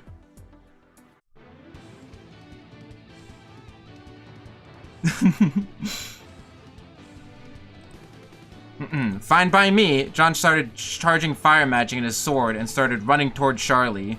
Without showing any amount of stress, Charlie plunged her dagger into the ground and a large explosion erupted forth, opening a gash in the street. This attack caused a water pipe to bust, causing a torrent of water to fall from the sky. By the time John's attack reached her, the fire was extinguished and the two were soaked. Okay, now, John, use an ice attack. He was confused by this plan. An electric attack would make more sense in this situation. Even with that rubber glove she used earlier, with this much water, it would be hard to block an attack like that. But John trusted Ed and charged up an ice attack. He swung towards Charlie, who tried to block it with an electric attack. The two attacks clashed, but John's ice broke the electrical current of her attack. What the? How did you? Charlie barely managed to keep her footing after that unexpected attack. Ed was right. If John had done an electric attack like he planned, it would have clashed with her own electricity, and at best they would have both been seriously hurt. But with the ice attack, he was able to cancel out her attack altogether. Right? My science is straight on that one. Ice doesn't conduct electricity. Whatever Ed was doing, it was working. I won't let you get in a lucky shot like that again. Charlie started losing her cool and charging another attack. This time it looked like wind magic, but pulled in the opposite direction. Her dagger created a vacuum that sucked in all the air around it. Ed spoke over the earbud again. This time, wait until the last possible moment and use fire magic. Another unconventional choice. That vacuum magic sucked in every bit of air around it. If she got close, not only would the fire not have any air to work, but his own air would be sucked out of his lungs. Nevertheless, John decided to trust his friend. Officially out of water. Just as he was told, he waited for Charlie to approach him. She started leaping towards him with the gust of the dagger aimed right at John. Right before impact, John blocked the attack with his bamboo sword covered in flames. Simultaneously, Charlie switched the magic she was using to fire as well, and the two attacks clashed in a large pillar of fire. Right again, Ed, John smirked. He used Charlie's stunned shock to catch her off guard and swung his sword, sending her flying backwards. How are you doing this? Instead of getting back up, Charlie was suddenly out of breath and left on her knees. No matter how many times I go back and redo this fight, you win every single time. She struggled to get her words out through her labored breathing. All the muscles in John's body released their tension. Charlie had run out of magic and John won the battle. Battle music over.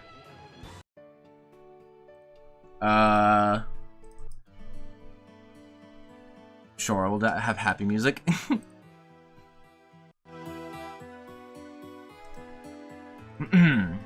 Well, unlike you, I had a little help from a friend. Seeing that the fighting was over, Ed came out from behind the rubble and approached the two. Yeah, won the battle, unlike you. Approached the two. Well, once we figured out how your power worked, it was just a simple matter of some teamwork. Power friendship, don't worry about it. What? Charlie was confused. Well, you see, Ed started explaining to the both of them. The ability to time travel without messing up the timeline too much just boils down to redoing the same scenario several times. So, if there was a way to artificially simulate several different scenarios at the same time, it would produce a similar effect. Wait, so that's what you were doing on the computer? John asked, starting to piece this all together. Exactly. I simply put in all the data from your fight and the computer simulated several different ways it could go. From this, the computer gave me the most likely outcome. This is much like how redoing the same event via time travel would let you figure out a favorable situation. Ed became quite smug. In short, your time traveling worked against you. A computer would never be able to predict the non-optimal options that a regular person would do in the heat of the moment. A computer would never be able to predict the non-optimal options that a regular person would do in the heat of the moment. Charlie let out a disgruntled scoff. But I wouldn't have been able to do anything without the help of my friend's expertise in magic and his trust in me. Yeah, power friendship! John started to get a bit shy. Well, I'm lucky I have a computer geek like you as a friend. Even if I wasn't able to prove the usefulness of magic this time, maybe next time we can work together. Just then, Charlie let out a small smile. If this world can still produce friends like you, then perhaps it's not worth destroying quite yet. John felt quite proud of himself, like he had finally gotten through to her. But her tone got a bit more serious. One of these days, the differences between people will grow so vast that this world as we know it will crumble. Charlie's ominous words left everybody in shock. John thought for a moment before responding. Perhaps you are right. Maybe one day this world will fall apart. Nothing lasts forever, I suppose. It looked like Charlie was going to get the last laugh, but as long as that world can continue to have friends like me and Ed in it, then I'm sure that the people living there will end up okay.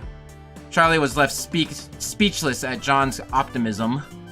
Just as John was finishing up that thought, police sirens could be heard in the distance. The destroyed town square was soon filled with police, ambulances, and news reporters. After what felt like hours of questioning, John and Ed were finally let go, and Charlie was sent off to a magical prison where she would never be allowed to use her powers again. Well, that was quite a day, John sarcastically commented. That's the understatement of the century. Hey Ed, do you think there's still time to catch that movie? Hey Ed, I think there's still time to catch that movie. You down? Sure, why not? Though he couldn't quite tell what caused this change within him, John never forgot what he felt that day. He continued to value his friend, and together they worked to find peace and balance between magic and technology. The end. Clap, clap, clap, clap, clap, clap, clap, clap, clap, clap, clap, patchy, patchy, patchy, patchy, patchy, patchy, patchy, patchy.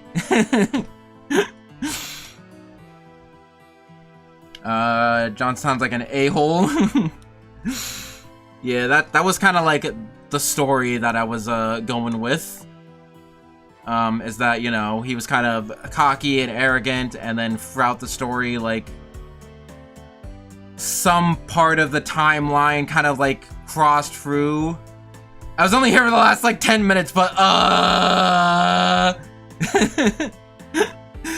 you should go watch the VOD when it's up. I will mark it with, the chapters, so you can easily, you know, skip by me talking in between each chapter. But yeah, 2 hours, that's about what I expected. I think future stories I will try to keep around this word count. Maybe a little bit shorter, because I would like to keep some time to just chat and talk about the story. But what are we talking about? Yeah, that was the whole, like, character arc. He started out, mean, and then he was like, hey, you know, I can't do everything by myself. I got a power of friendship, you know, all that good stuff. And he was able to combine, like, his magic with, John's expertise with computers to basically get around this time travel shenanigans. So that was pretty sick, right? I don't know, the ending, this whole part about how, a computer simulates multiple different scenarios and gives you the best solution, being similar to time traveling, redoing the same thing over and doing the best option. Little stretching it! I mean, I will admit that, like, during the, drafting of this, I did not know how this chapter would go for the longest time. Because I'm like, okay, I know that he learns his lesson, teams up with John, and John and Ed team up, and John learns his lesson, and he and Ed team up and beat the bad guy, but I didn't know exactly how that would go down, but I don't think, chaos control! I don't think, I think that was pretty somewhat clever, you know. Maybe it's not something technology can currently do, but again, this is implied to take place somewhat in the future. Healing magic in reverse, again. I broke it! That Shun Rika thing? What the fudge are you talking about? I broke it. I can't do anything.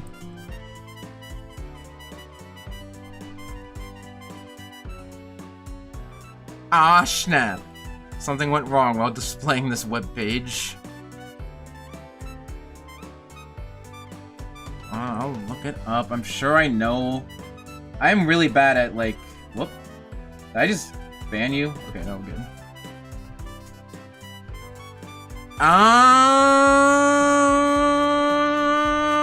I haven't started my rewatch of Bleach yet. Or Hime's powers in Bleach. Yeah, as soon as I googled it, I'm like, oh yeah. Bleach is the third Phantom Wikia. Excuse me? Yeah, or Hime's healing magic. Yeah, I think, again, I probably had way more influences than I would like to admit for this. Because again, when people ask about like you know, writers and artists, like inspiration, like I mostly pointed to like, you know, Index with this whole mechanic of like some high school guy fighting I broke it again.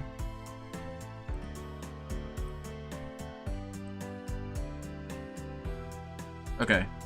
Yeah, I mostly pointed to like Index with the whole like high school guy fighting a crazy serial killer and like the whole battle being seemingly one-sided, and Steins Gate with his whole like time travel shenanigans. But like, yeah, I definitely would say that like, yeah, I think I kind of picked that up from Bleach. I think that's a good catch about how time travel magic is basically just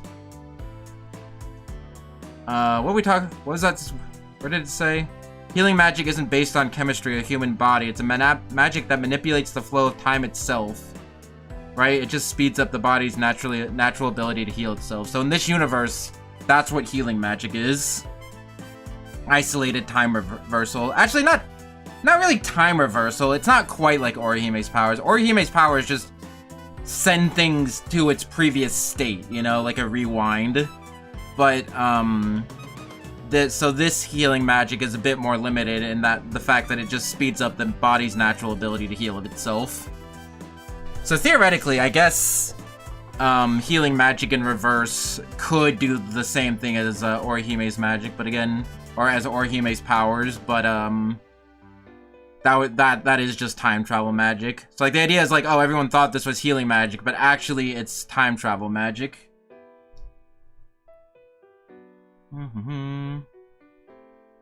Yeah, healing that's actually time related. Where have I heard that before?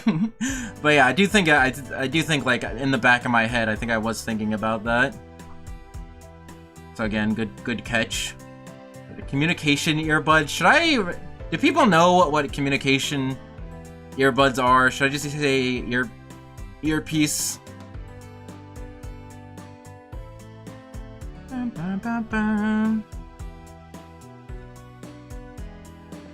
Should I change this to earpiece? Headset? It's like no one says communication earbud. I only said it once just to like give you like, okay, here it's like it's the idea. I should have maybe written this out a little bit more. Again, I did edit this. I did make sure it was like made sense and everything, but maybe this is something that if I had a bit more time I might have caught and changed. But like it's like a device that you put in your ear and then you can hear and talk to somebody. You see it in sci-fi all the time. But here, I will change it to pair of two-way earbuds? No, that doesn't make any sense either. No, put that down. Put that hand down. Hand to get down from there.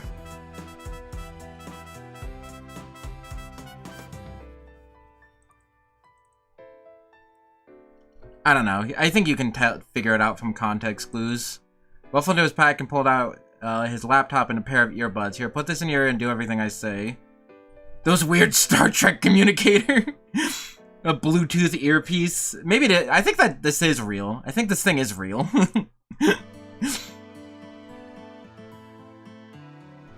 But yeah, anyway, for people who are here, what did you think? And also for people watching the VOD, what did you think? I will definitely read and respond to the comments on this VOD. Well, I read all the comments I've gotten, and by gotten, I mean not gotten. Yeah, it's particularly with this one, like, I do, again, as I said in my debut, I don't think I'm not a great writer, but I do want to get better, you know? I don't think this is bad by any sense. I just think, I don't know. It just it has a couple of things I think I could have done better. Just describe the look of the device and keep the put in your ear and listen to everything I say. Plenty of context clues to say what the device is. Yeah, okay, you're right. I agree. Hello, are you okay? You know what, Biffy? You're right. Just need to start realizing. One fight scene I was present used the word attack a lot. Yeah, I think I needed to 37 times. Just control F to attack, and it said I used it 37 times. I see what you're talking about. Yeah, I suppose, like, as far as, like, pros go, that's definitely something. Yeah, I definitely could have reworded this in a way to fix this. So yeah, I don't know. Again, probably should have gone through this a couple more times or given it this some more time. I will definitely do that for my next story that I write, you know. Because I think my debut lore video was like 1,000 words, and I did spend like a long time like combing through that again and again and again. I had other people look at it and stuff like that. But this one was comparatively less edited. Shock attack or with frost or any other synonym, just saying electric attack feels too generic. Agree, 100% agree. Writing is a lot about like creating an image in your viewer's head. So I do agree that electric attack is not like descriptive enough. Because I did do that a couple times. There were some times where I was pretty happy with my prose. Yeah, this one. Right before impact, John swept his sword. The tidal wave of water. Oh wait, the one before. A split second later, a large pillar of flame shot up from the dagger like a roaring volcano. The already dry and dusty air of the quarry turned bitter and hot. John could even feel the back of his throat drying up as the heat of the fire blasted him in the face. I think that was pretty good. There are bits and pieces of like good writing in here. I just need to, you know, learn how to do it more consistently and Yeah, just do it more consistently and edit better. Also, JoJo reference is another line I like. Remove fire, just say heat. What was that?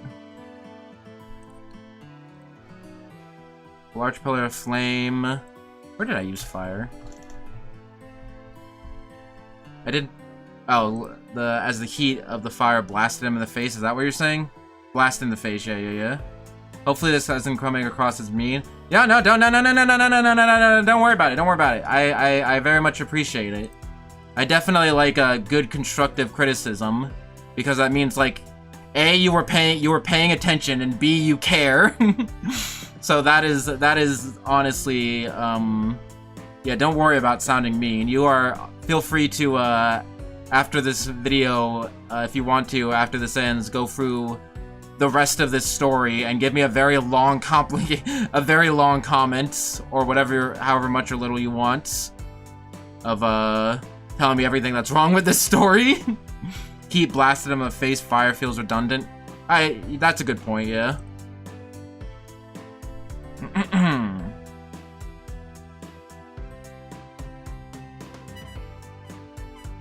But, yeah, no.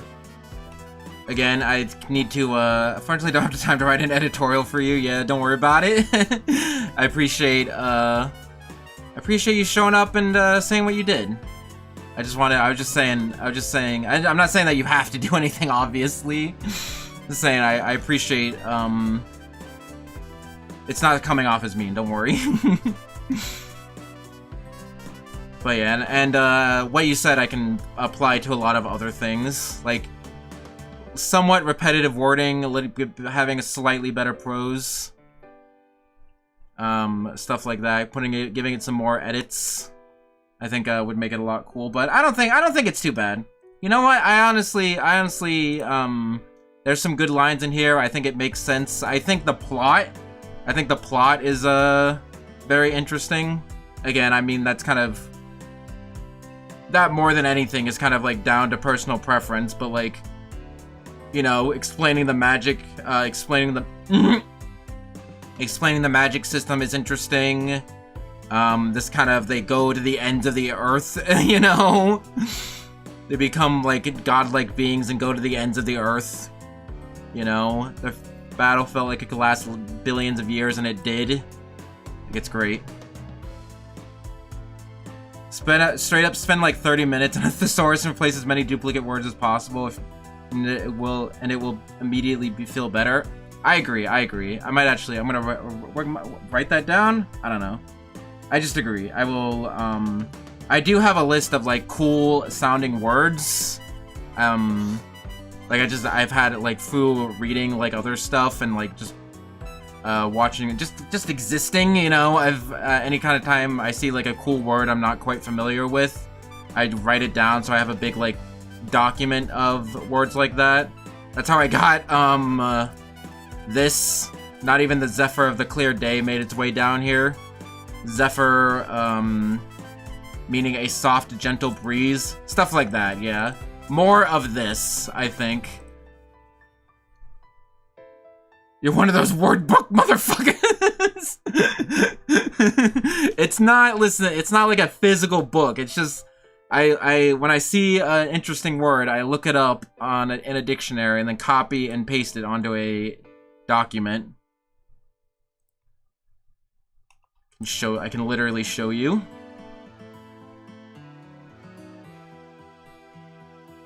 Where is it? I should really like make folders for all my all this stuff. Yeah, cool words. Like all this I just copy down. Halid.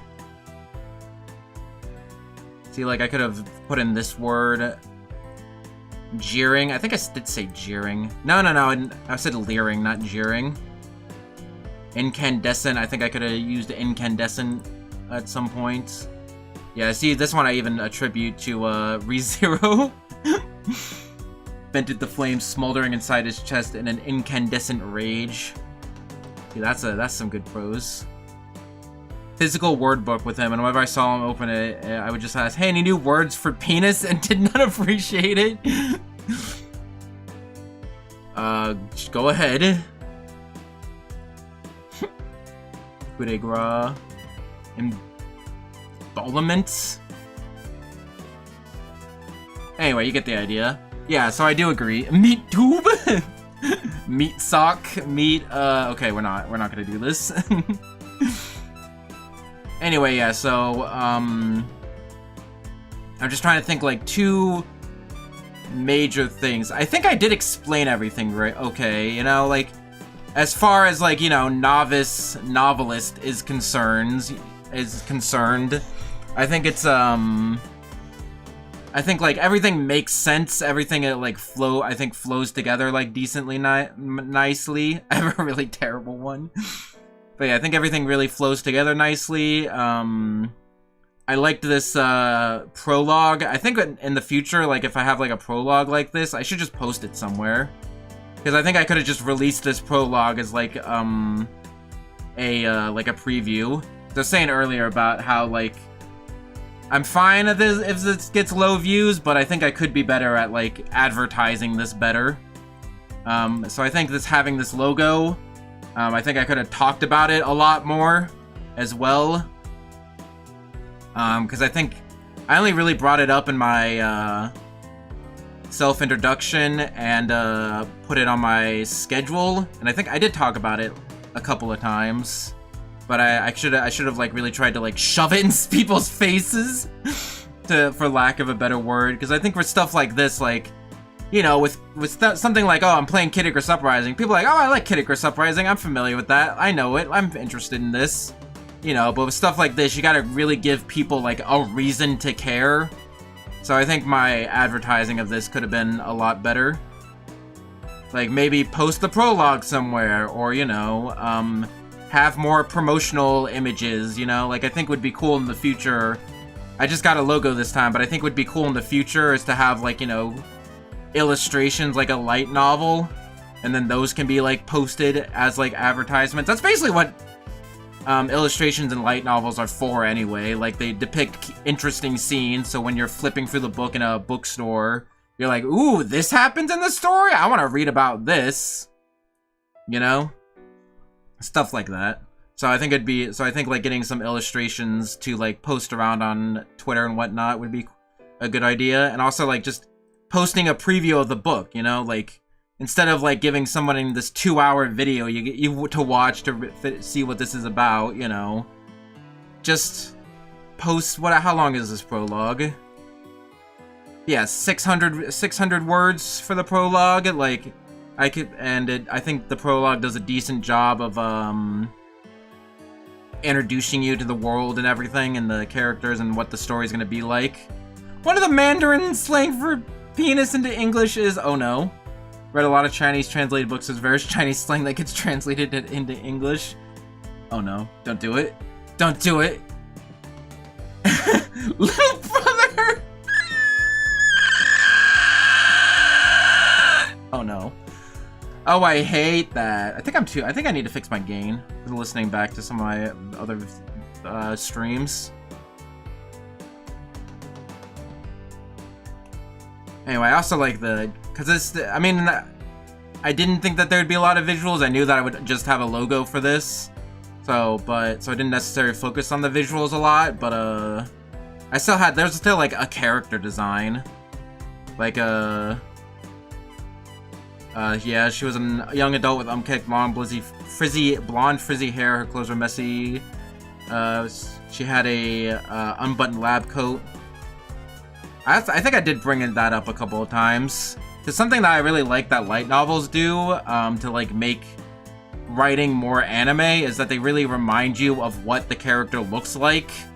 Like they make sure they remind you every so often of what the character looks like and what the character is like doing.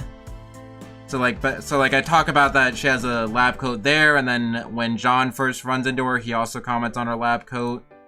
And then during here,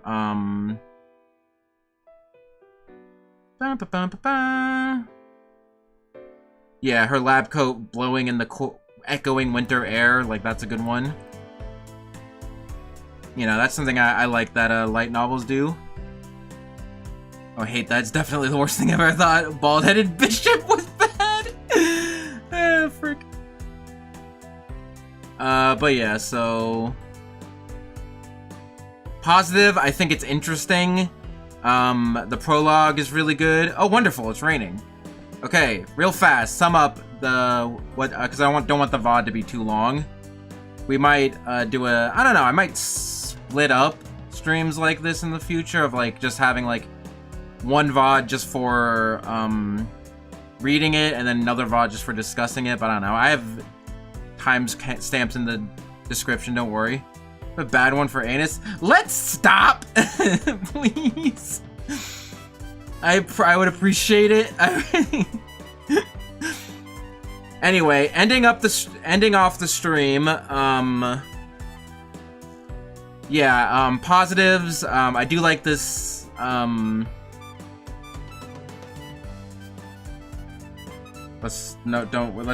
We're gonna take that. We're gonna take chat. You don't deserve to be on screen anymore. Sorry. Dom, help! Anyway, positives. I like the logo. I like the prologue. I think content warning is just a good thing, a good considerate thing to do. I really like the prologue. I think the prologue gives you a good, quick showing of like what the what the story is about. I like the character arc of John, about how he's kind of started mean, and then like he went for all this insane crap, and then he kind of had a change of heart after all of this, and friendship. It's kind of a very standard, very common like story structure in especially in like things like anime and whatnot. But yeah, I didn't want to make it feel like anime, and I think the gimmick, you know, makes it good enough, you know, just how narrow focused he was and just the extremes that he went to, you know. Basically, you know, chasing this woman down to the ends of the earth to try to stop her. You know, I think that's really sick. I like a lot of the concept. I think some of my pros were good. I think everything makes sense. I hope it makes sense. Nobody was like, wait, what the fudge? You know, I think even when I was going really hard on like explaining how magic worked, I think it was I used a lot of like metaphors and imagery, you know. The magic kind of working, the ability to conjure magic working like an invisible muscle, using magic in a short amount of time. I think that works. I'll chase you down to the ends of the earth. I don't know what we're referencing. To stop them in detention 2011. No idea what we're talking about. Anyway, yeah, so I like that.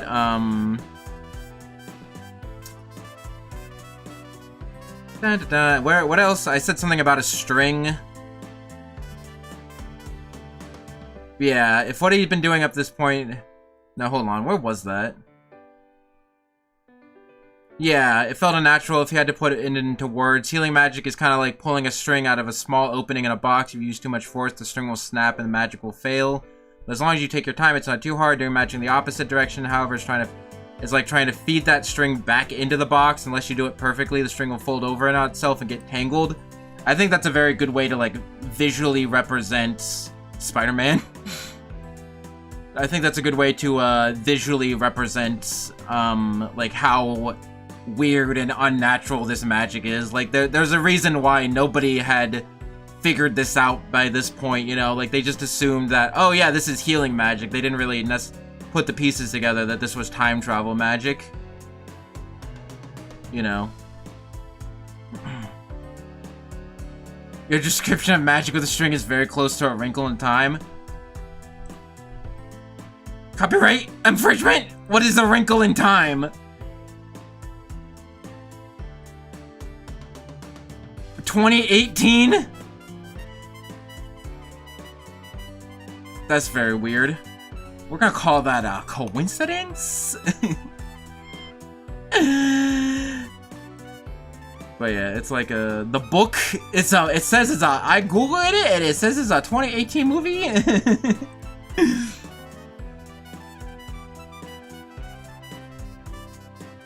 But yeah, I'm sure that's just, you know. Listen, if you think about it, an extremely influential fantasy book. Listen, if it's Western made, I'm not a huge known of that, but I wouldn't be surprised that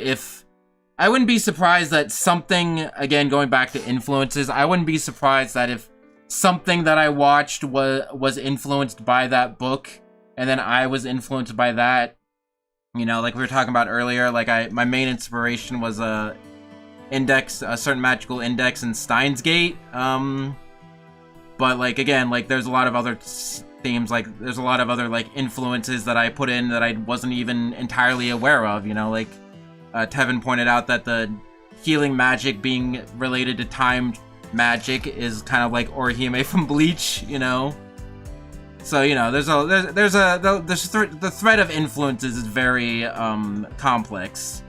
So yeah, I'm not gonna deny that. Yeah, maybe somehow I was influenced by that. But anyway, yeah, positive. I like the character arc. I like the character arc. Very straightforward character arc of someone learning to trust in their friends and the power of friendship, but with an interesting twist of just how far and crazy I went with it. I think it's interesting, you know. I think thinking and learning about the magic system was just something that I was really interested in, of like how to make this all work and tie together. Yeah, and I think it's really cool, especially Chapter 5 was insane, you know, where they went literally like the end of the universe, the beginning. We went back in time so far that we run out of places to go. Small pool's all that's left of humanity. You know, it's a cool science fiction fantasy, you know, short story, I think. You know. And I think it ended on a good note of, you know, putting the powers together, you know, using technology and magic. You know, it's good theming. How magic works is like harmonizing between, you know, people and the environment, and this is also about harmonizing between magic and technology. You know, not having one force be stronger than the other. I think the story has a lot of good stuff. The story has a lot of stuff that I would consider just good, you know? So, that was the good. And then the bad, then, as again we talked about earlier, the pros are a little bit, bad. Again, yeah, look at how many times I use the word attack. Like, again, as Biffy said, I just need to go through this, like, with a thesaurus. You know, and just remove all of this repetitive wording. Oh my gosh. Cause yeah, attack. There was an attack. Like, there's a lot of other different words for attack. Like, if I just right-click define attack, we get synonyms. Assault, charge, pounce, strike, begin hostilities, ambush, bombard, shell, blitz, strife, rush at. Assault, onslaught, offensive strike, blitz, raise, sortie. I was about to say assault, like Star Fox attack? I mean Star Fox assault? I want to play that game again. Rush, yeah. So again, I have that document of just in different words. So yeah, definitely, I think that's what I kind of want to focus on next time I write a story, is not having, just go through a thesaurus one time and just, like, you know, a couple times and just remove all the repetitive wording. And I think the second major problem was, the story was too serious, I think. Like, again, like, I'm very influenced by, like, you know, anime, video games, stuff like that, light novels, manga, and, again, Kid Icarus Uprising, you know, Kid Icarus Uprising is just being the perfect game, you know. I think I want to kind of get closer to that tone, because in Uprising, there's a lot of, like, serious things happen, but there's still a lot of, like, there's still a light tone to it, you know? I kind of want more of that, you know? Like, have a more lighter tone. Because a lot, especially in chapter, like, 4, like, 3, 4, 5, like, there's a lot of, like, really, like, serious, like, periods of time, which I think is fine. It's just, like, I think there should be more, like, I think the characters could be, like, more fun, you know? Like, the characters were very serious. Like, John, like, Ed and John had a little bit of banter here in the beginning, and John had a couple of, sarcastic remarks. But I think overall, I think it would be funnier if it was sillier. I think, again, I don't know, I'm not sure how you guys felt about it, but, to me personally, I think it was a little bit serious. I think it could be a lot, like, I think it could be an easier read if it was a little bit more lighthearted. Okay, another thing, what's up, buddy? We're talking about the negatives. I think those are the two big things I want to kind of work on, is a lighter tone, to not be such a effing downer all the time. That's something that, I wrote my intro lore, like, after I wrote the first draft of this. And I think that's something I did try to do in my intro lore, is try to have, like, some jokes. Were you really married to the name John? Again, the names could have been better. I will admit that. Here, I'll explain. Here, we'll do some explaining, you know? I wanted to leave some of this stuff up to, interpretation, but I will do some explaining. So the main character of John, I got from, John Teeter, who was like a time traveler, also was mentioned in Steins Gate, but John Teeter was like a old internet rumor, or like an internet fake guy who claimed to be from the future, or whatever. So that's where I kind of got the name John. And then, the main girl, Charlie, I picked A because, I think Charlie's an interesting name for a girl. I also watched, Firestarter recently. But also, it's based off of, Charles Dickens, who wrote The Christmas Carol, and The Christmas Carol is all about, you know, going into the past and learning your mistakes and whatnot. And that's kind of what happened to her. Like, she kind of went into the past and saw, like, everything that bad happened, so yeah. Why not have the characters refer to him as Teeter as a nickname? That's not a bad idea, yeah. I'm really bad with naming. My name is literally Sun, okay? Listen, my name is personally Sun. Like, Teeter Totter.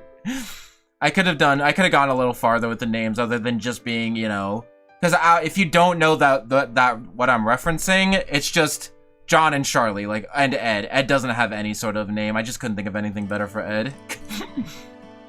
Ed was like a placeholder name, and I'm like, I can't think of anything better. But yeah, definitely need to do better on names. But yeah. So yeah, positive. I like how it flowed. I think it's an interesting story. I like the character arc. I like how I blend the character arc into the gimmick of the story. I think it's a decently effective character arc. I think that my prose are not that bad. I think everything flows together very nicely. Yeah, I like it. And the negatives, again, advertising's not really about the story, but I could have done that better. Yeah, names, repetitive wording. I wanted to make it more, it's too serious and dark, you know? I mean, it can have serious and dark moments, but I don't want the entire story to be, like, all super serious, you know? So maybe if I'm, you know, writing something longer that's broken up into multiple chapters, I was thinking, you know? But yeah, I think I would give this, personally, I think I would give this I think I'd give it a 6. I think I would give it a 6. like a strong 6 or light 7 out of 10. Cause like it's definitely not bad. It's definitely like I think like, you know, it's an enjoyable read. You know, I think if most people just picked this up off the shelf and read it, they'd be like, "Oh, that was cool. That was a good story." You know, I just think that there could be a lot more things that I could do to make it, you know, really connect with people. You know, really, you know, make it a little bit more poignant. Make people care about it more. You know, because again, I don't want to be super famous and popular, but I do want what I do make to really like connect with people, and I think that this could do a better job of that.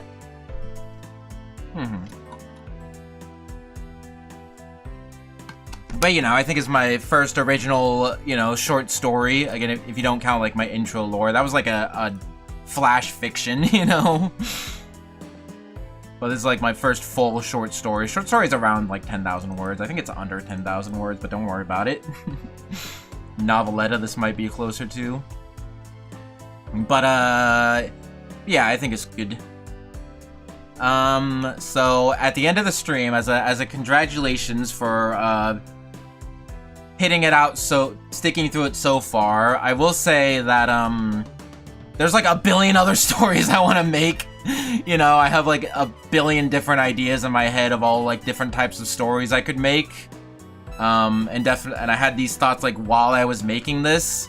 So I will say, try not to reveal too much of my hand here, but this story is somewhat connected to future stories I'm planning on making.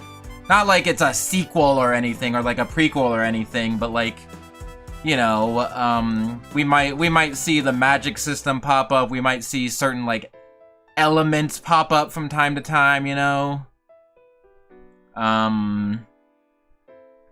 Yeah, I'll point out some specific instances.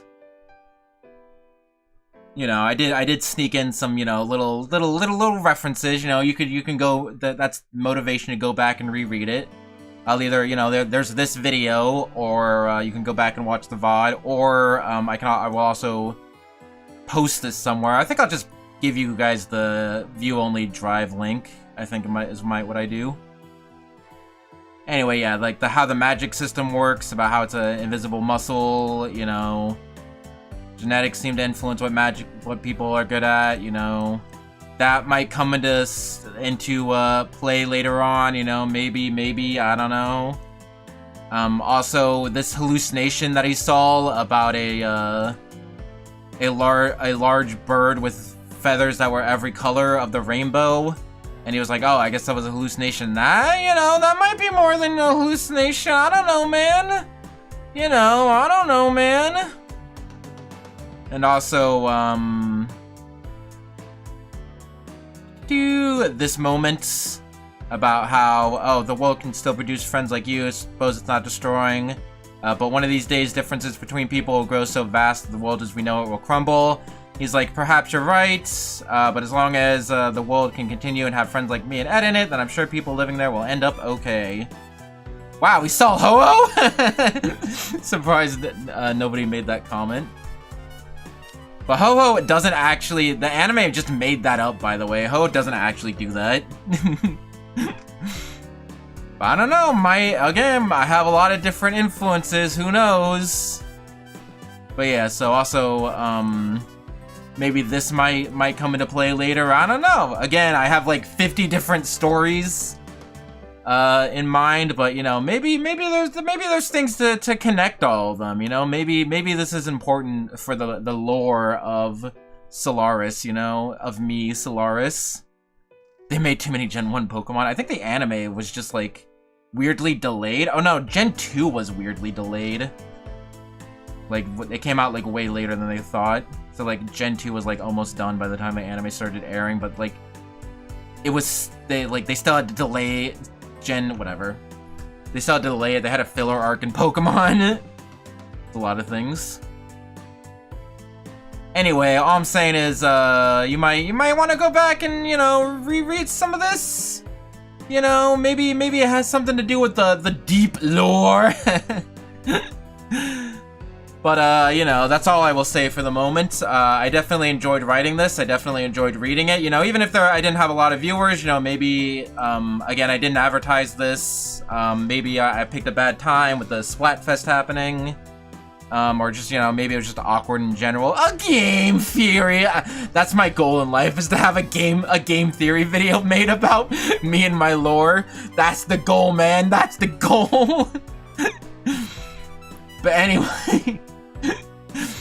yeah, I had a lot of fun writing it. I had a lot of fun with the stream, you know, even though there wasn't a lot of people. I think it was a lot of good stuff, you know, I got some good feedback. I feel I have a lot of ideas for the future. I have a lot of ideas, both story-wise and, you know, expanding the lore and, you know, improving as a writer. I will say, this will not be required a reading if you want to get again, the other stories are not going to be like direct sequels or prequels to this. Just like, you know, this story might hint at future things future stories that might happen. All I was saying. Anyway, yeah, I had a great time. I hope everyone enjoyed. I will note down that 10,000 words is about 2 hours, so I will try to keep it under there. And yeah, I'm thinking, again, I have like a billion different story ideas. And I do want to really make sure, like, next time I really take my time and really go through it and edit it and make sure it's really nice. So I don't know when the next story will happen, but it will happen at some point. I'm thinking, again, I have a billion different stories in my head, so not a guaranteed, but I was thinking I might make a longer series, like just broken into chapters, and I like do chapter 1 reading on stream, chapter 2 and stuff like that. And again, I want to do more commissions because I really like this logo. But yeah, I could do more. Those are just some ideas I had. But those are just, you know, ideas at the moment. So I hope you enjoyed. I hope it was interesting content. You know, I don't know a lot of other VTubers who write stories like this. You know, I mean, a lot of VTubers have like lore videos and whatnot, but I don't know. There's not too many that just write or completely. This story's completely unrelated to me for the most part. Like standalone story. So anyway, yeah. I hope you enjoyed. I liked it a lot. Solid 6 out of 10. With potential to be a 10 out of 10. So I hope you enjoyed. Tomorrow, we are going to watch the Super Mario Brothers movie. Heck yeah, the new Super Mario Brothers movie that came out 30 years ago. Gonna watch the Super Mario Brothers movie. We're gonna do it with Poke and Dom. Gonna have the first collab stream on this channel. Looking forward to it. It's gonna be sick. So if you enjoyed, please follow me for more. I got 20 followers on Twitter so far, which I'm very I think it's mostly spam bots, but you know what? I appreciate the support anyway. And yeah, I got 12 subscribers on YouTube, and not bad, not bad. You know what? I'm not gonna say I'm not too bad. Big fan of all the actors being effing wasted during the entirety of filming, yeah. Porn bots, probably, yeah. I can look at that, like, right now. Followers. Someone who's following me is called April, and their bio says, I put cess in success. Without me, your life will just suck. Is this a spam porn bot? They have like 4,000 people they're following, which I think is around the max limit you can follow. And they have no other thing. So yeah, probably a porn bot, but don't worry about it. Thanks for the follow anyway. Anyway, yeah, so that's it for Fightin' Time. Hope you enjoyed. We'll go watch the VOD if you missed part of it. If you want to see more, follow. I'm really bad at shilling myself, but yeah, definitely if you like the content, you know, if you want to see more of it, you know, like, comment, subscribe. Or like and subscribe, because I mostly look at likes, to see, like, what likes, to see what, like, people, like, actually want to see more out of me. And, yeah, subscribe so you obviously can see more stuff when I post it. Also Twitter. So, yeah, I hope y'all enjoyed. Tomorrow, we watch the Super Mario Brothers movie. Yay! I'm getting sick of this song, so we're gonna end it. But yeah, looking forward to tomorrow. It'll be a lot of fun. See you then. Bye! Thank you all for watching. I love you all. It means, I mean, every time I get stream viewers, it means a lot to me, but especially when it's all original content, I definitely, super appreciate it. So, yeah, thanks. Thanks, I love you all. Mwah, mwah, mwah, mwah, mwah. Kissy kissies. Okay, goodbye. Dab, dab, dab, dab, dab, dab, dab. When am I getting a dab toggle? No. Okay, goodbye. See you all later. Love you all. Goodbye. I won't end the stream by banning everyone this time, I promise. Okay, bye. Okay, I can't see.